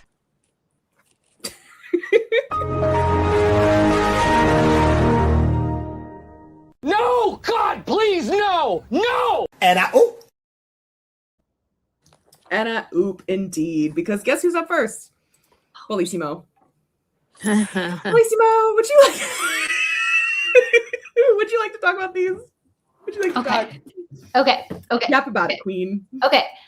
I would like to say I inserted this during last accountability stream because I wanted to make sure I was on the list and didn't forget. So this was not even the last day of June, because I think it was like, today's the last day of July, but last time it was not like, we were like 3 days out. It wasn't the last day of June. Yeah. Okay. Yeah. On July 2nd or 3rd, I got real with myself. And I actually, so when I made this goal, I was on soft deadline for early August with my publisher. On like July 3rd, I got real with myself and I emailed my publisher and I was like, given my injury, given that I'm only working 3 hours a day, et cetera, that's just not realistic. And when I did that, I should have updated my goal. Now, I would have updated it in a way that I still did not reach, because you guys, she is just inherently limited in what she can do. Granted, have I been pushing those boundaries and limits recently? Yes. Is that wise? I'm going to say TBD, but I think we all know the answer is actually no. But it's nuanced. But no, I'm not even close to page 350. Can I toast? Oh, a Tasman toast. Yeah. Also, people, does anybody want to try and guess title? Because I will say this is not an official finalized title.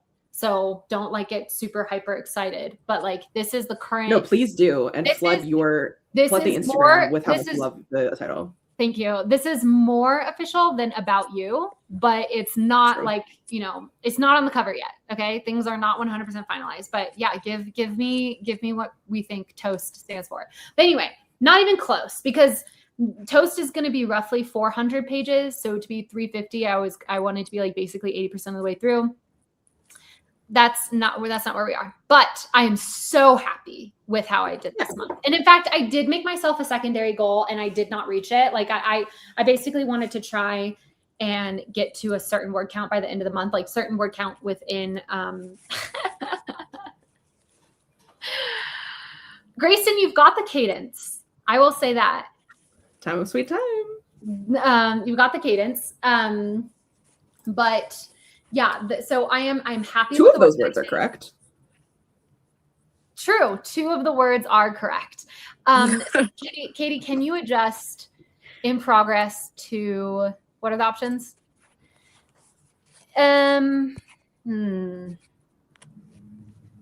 Changed? Yeah, you know what? I'm going to say struggling, but working on it, because ultimately the reason for the season is the struggle. And then get a lot of massages and don't judge myself. I'm going to say almost finished, in the sense that I did in fact get 4 massages this month, which is like, 1 a week is fairly decent. And, but there was some self-judgment for sure. So yeah, that's my explanation. And now I am ready to receive my judgment. Thank you very much. May I play something that has not been played in a very long time? Oh, honey. That you did say not to use anymore. No, do I have your consent? But I understand. Because I will give you a chicken. I will give you a chicken. I will give you a chicken if you do not wish for it. No. I think it's appropriate. Okay. You can go ahead and do it. Okay, that's what I was thinking. It feels appropriate for your month. It's been appropriate for the past 6 weeks for sure. I'm having a mental breakdown. Screaming, crying, throwing up. Baby, that's the fun of me. Oh, an oldie and a baddie. She's a baddie. An AI could never do that.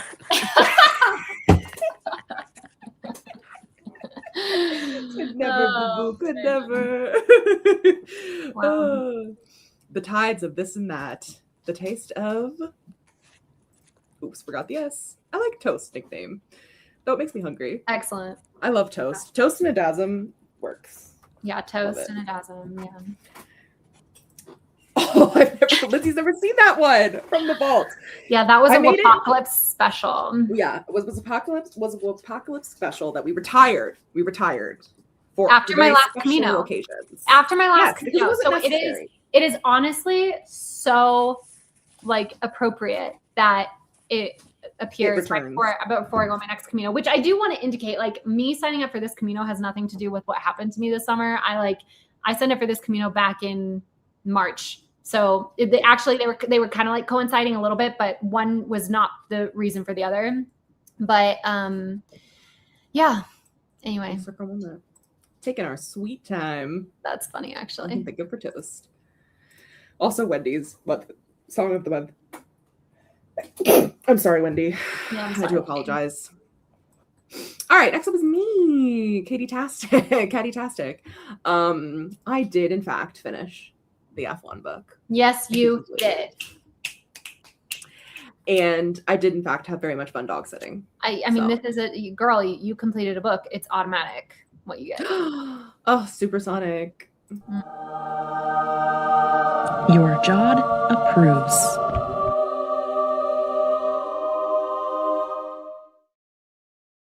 Yay!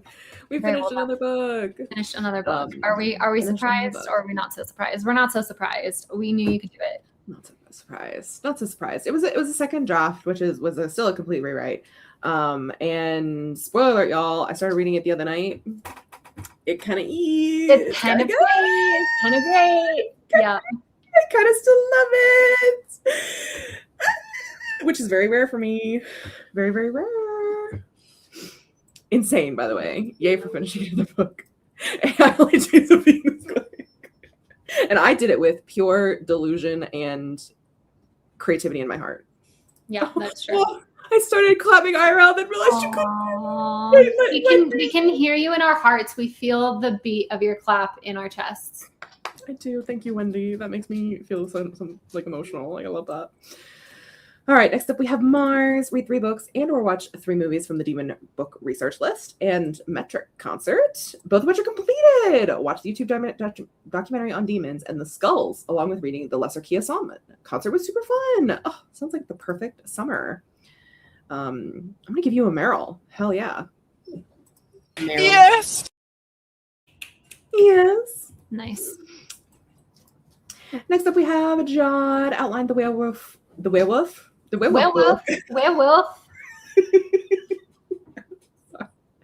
Losing it, y'all. And film swapped hours video, which was changed, which we did know that. Had an impromptu bathroom remodel this month, so I don't have time to swap hours video. Planning it for August instead.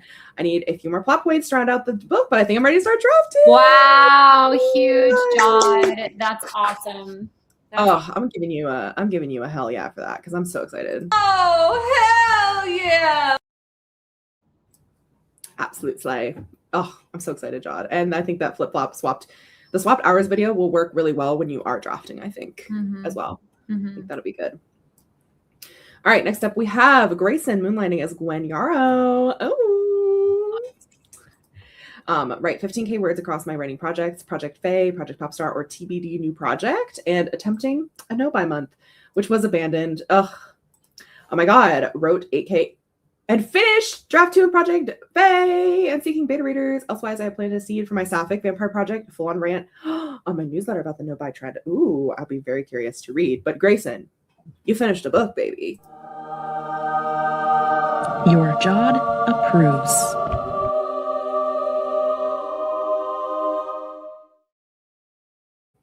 Incredible. Everyone's crushing it this month. Next, we have Jessica Berry. Outline the Lonely Santa Claus draft 2. Start writing a new God draft 2. And take it easy. Jessica, I know you're not been taking it easy, girl. Well, I decided to outline the Lonely Santa Claus instead. A laptop with my outlines on it. Crapped out. Got the outlines back, but haven't brought myself to work on them. Started moving work to death from Melissa's to Scrivy and revising it as I went. Hurt my shoulder. Need to go slow, which I hate. This is a struggle. I feel like this is pure chicken. This is pure chicken, baby. I'm so sorry, Jessica. When you try your best, but you don't succeed.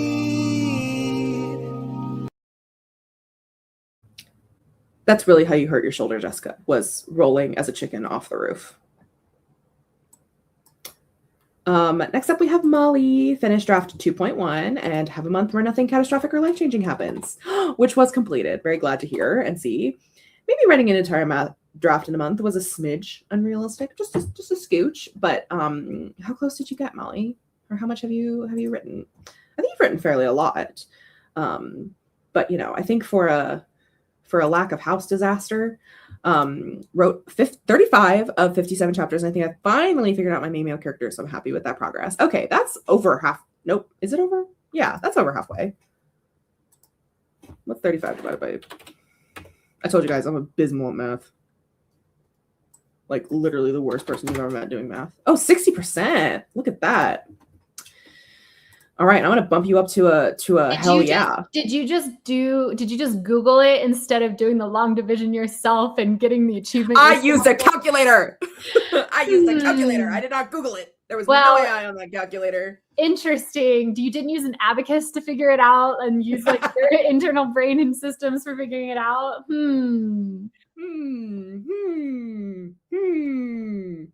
Nice.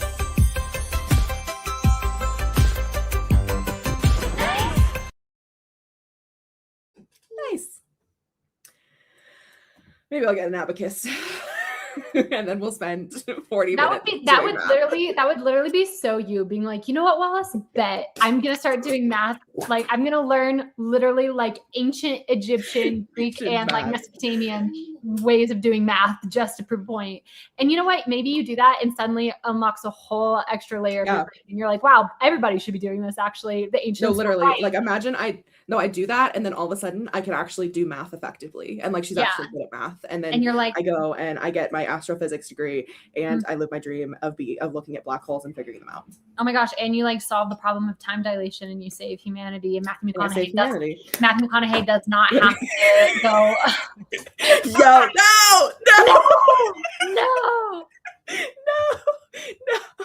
stop. Yeah, like. Maybe that would in fact save humanity, and then I could all point back to this stream and be like, Wallace, you're right. And I did it out of spite. Like, I did it out of spite, bitch. Pure sheer force of will and determination. Yep. Watch out! That's how I become ballerina farm. Oh my god. Oh. Before abacusi, did they just lived without that? Wait, have I talked about my dream YouTube channel, making potato salad from scratch yet? This idea that I like literally want to make an entire YouTube channel where the concept is I make potato salad from scratch, but that literally means I have to grow my potatoes, but then make my own mayonnaise from scratch, which means I need to make olive oil from scratch. You need chickens. I need chickens. You need eggs.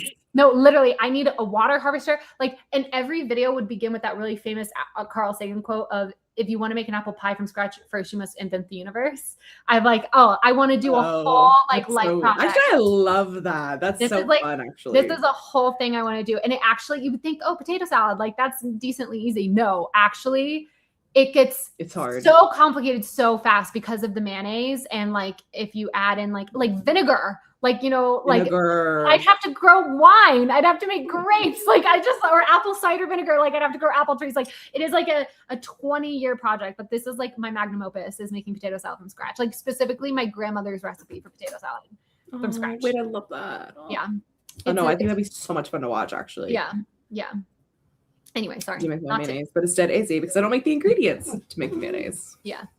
Yeah, like mayonnaise itself is not difficult, but like, you have to like raise chickens. Yeah. But no, I have this vision where it's like every video, the title is just the ingredient in like the amounts, but it's like an hour-and-a-half long documentary about getting to that ingredient, So one it's ingredient. Like, and like specifically mayonnaise is a playlist, not a video.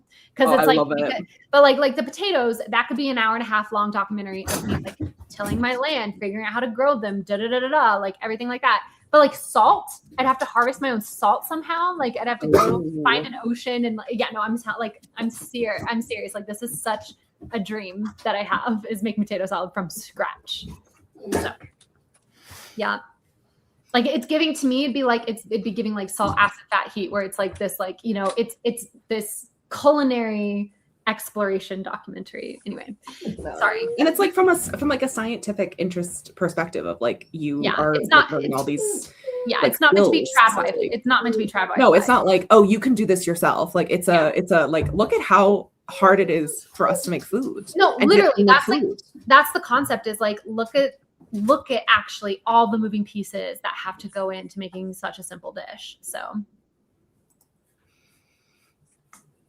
potatoes feel would like be growing- harder. Why would potatoes be Like, harder? Are they a particularly hard like vegetable to grow? I Or don't think so. spud? I don't think so. Like to me, like the one I am 100 years allowed. ago.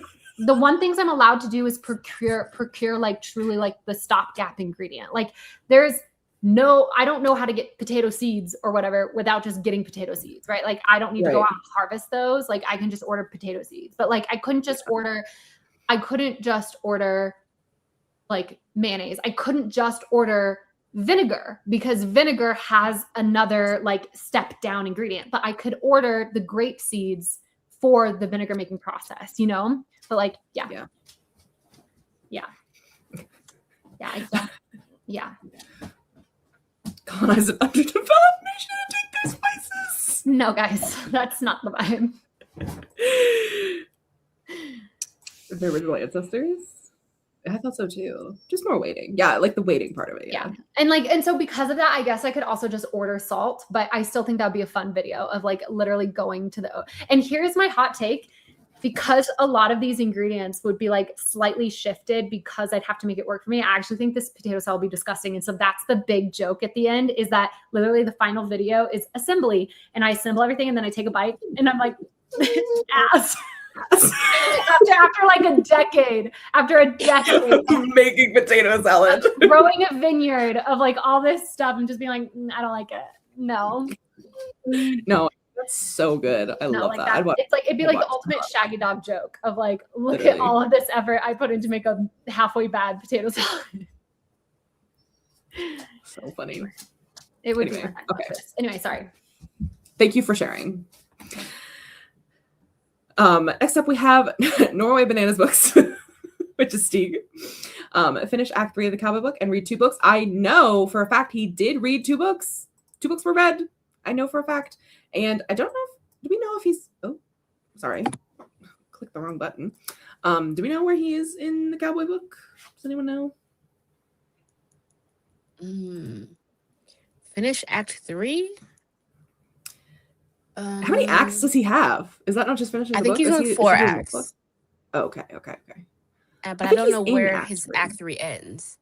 I know he had just finished. Last time I spoke to him, he finished the Bad Guys Close In. So I think he's kind of close. Mullen called in. Mullen. Do we know Mullen? I think he's close though. So I'm gonna give him the benefit of the doubt. And I'm gonna give him a nice, affectionate. Nice.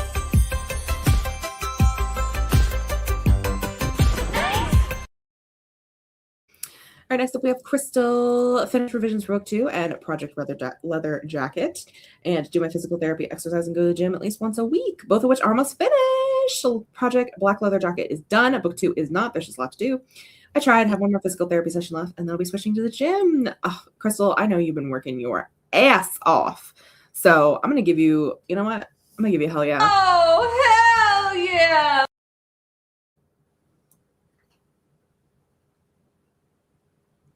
Sorry. He has to learn to eat again? Yeah, I was confused. I'm so confused. Oh, it's like that juicing doc on Netflix where that guy didn't eat solid food for a whole year. Then when he takes his first bite of food, he bites his tongue. That's crazy. I think Steve has 3 in his book. He uses the I don't know. We'll see. I feel feeling generous today. Of course. You've been working so hard, Crystal. Next up is LM, draft book 3 through Act 2 and survive first week back at work. Not sure if I'll survive the school year, but in other news, I don't think I'll reach the end of Act 2 by the end of Friday. However, I do think I'm tracked by the end, finish this draft by the end of August, maybe. Okay. You know what? I'm going to give you a groovy. You're cracking along. You're doing great. Groovy, baby. Next up, we have J.K. Lambeau, finish chapter 25, Project Sugar and Spice, and finish reading Smash or Pass by Bertie Shea. Woo! Chapter 27 was completed, and this was changed. I hope maybe another book was read or something like that. But I'm gonna give you a wow, JK. I'm gonna give you a wow. Wow. You're crushing it. You're cruising along. All right, Tavesha. Did you tell Steve that you loved him? I did. Completed. Did you forget about the other two? I did. Completed. Wow.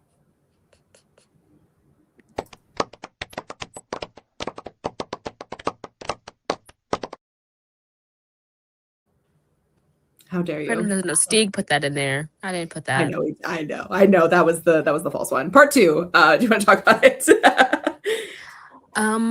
Yeah. So my main productivity goal, I feel like I've been doing pretty decently with my 3 days a week writing goal. I think it's maybe like 1 week where I missed a day. So pretty good there. I gave up on braiding my hair for the month. It's a wash. Literally, that's how far I get into the process. I wash my hair and I'm like, ugh, I don't want to do anything else. Oh, literally. Yeah. No, I feel like you've done really good. I'm gonna give you a groovy. I'm feeling generous today. Slay, thanks. Groovy, baby. Funny. All right. Next up, we got Froggy. Finish first draft of fanfic and continue. I read this as constantly existentializing, but exercising and learn some Dutch. Why are you learning Dutch, Froggy? I got so many questions. Turns out the fanfic is a lot longer than I planned. I've been working on it, but I've also been adding chapters left and right. I feel this so hard. So hard, Froggy. See, that one was completed. Boo boo, stop crying, Boo Bear. I'm gonna give you a nice. I'm feeling nice today, y'all. Nice.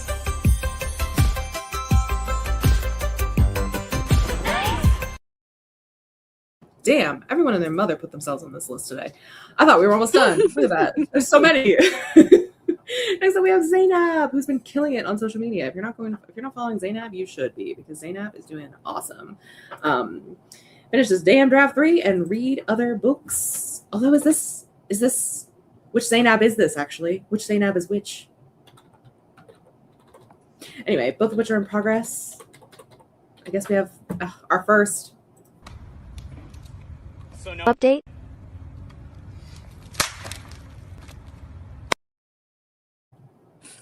And then Amanda didn't even put goals. This is beyond. Well, you just skipped Susan. Oh, did I? Oh my God, I did. It's because her name was so little comparatively. Sorry, Susan.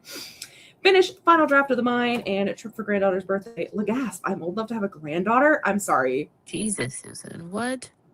Susan, what? And Susan, I mean. Hey, Queen. Girl, you have done it again. Constantly raising the bar for us all and doing it flawlessly. Oh my God, wait, she finished her draft. Sorry. No, go ahead. That's what I was going to say. Sorry. Give the girl a job. I know. I am going to give her the grandmother.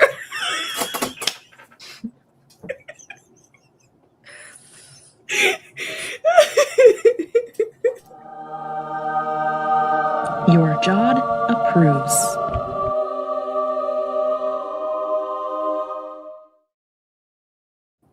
You get 2, Susan, because I'm constantly amazed by you. Next up, we have Amanda, who we don't even have a goal for. It'd be like that. Yeah, you know what?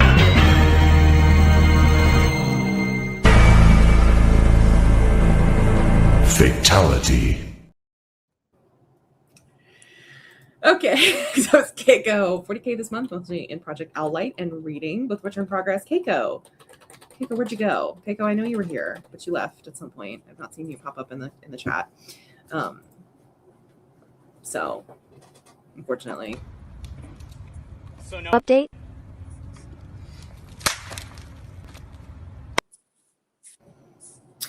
Next up, we have Wendy, Small Delicious Macaroon, which is so true. Revising third draft and stretching, squatting, and getting enough sleep. The triple S. Update, still struggling. Still working on it. Oh, Wendy. you try your best but you don't succeed. I'm sorry, Wendy. Try your best.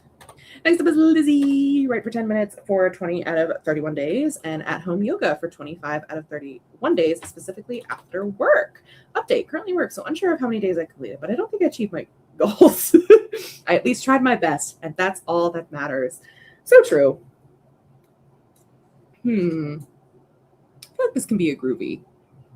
Maybe a plate golf clap. No, maybe a play like golf clap.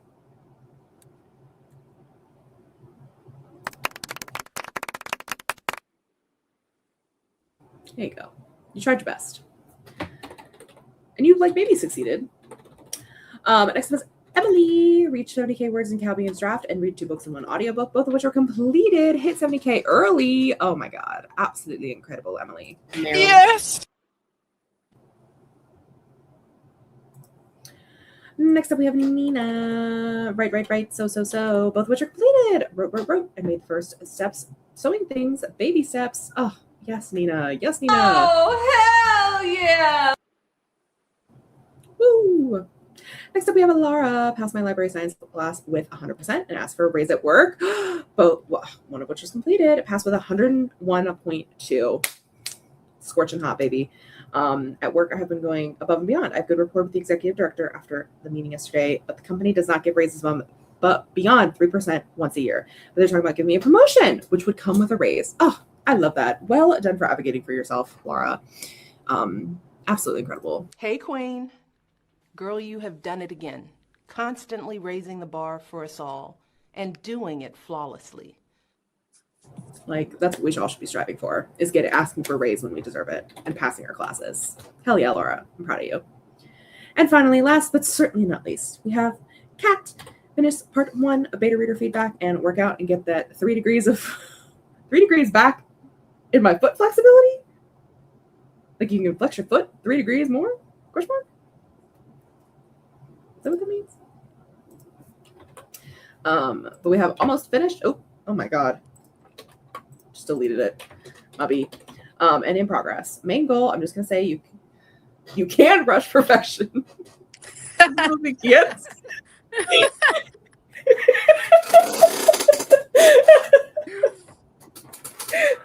Back in PT, but I'm working every other week and working on 75 soft. I love that. Day 11, baby. I think you're doing so well, Kat. And once again, I'm feeling nice. Nice.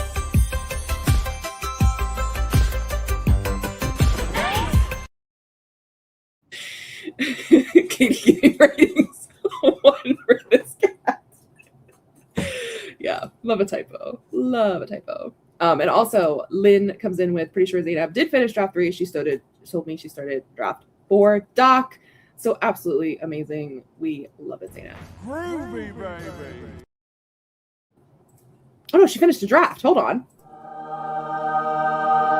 Your Jod approves.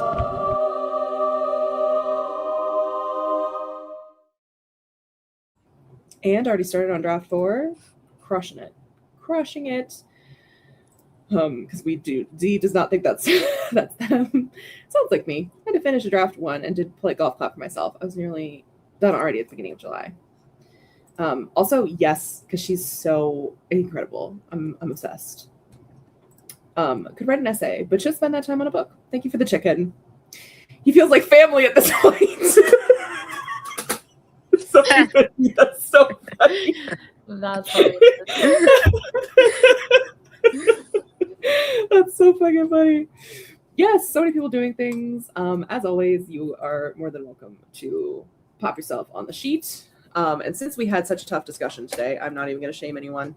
Oh, wow. Yeah, fair. Agreed. Not even going to give a shame. Look at me. She's so benevolent. You've been held accountable. You've been held accountable. All right, everyone. Any final words? Bye. I don't know where to go, calling out the ground control. Dark alley, complete unknown. Spaceman's out here on his own again.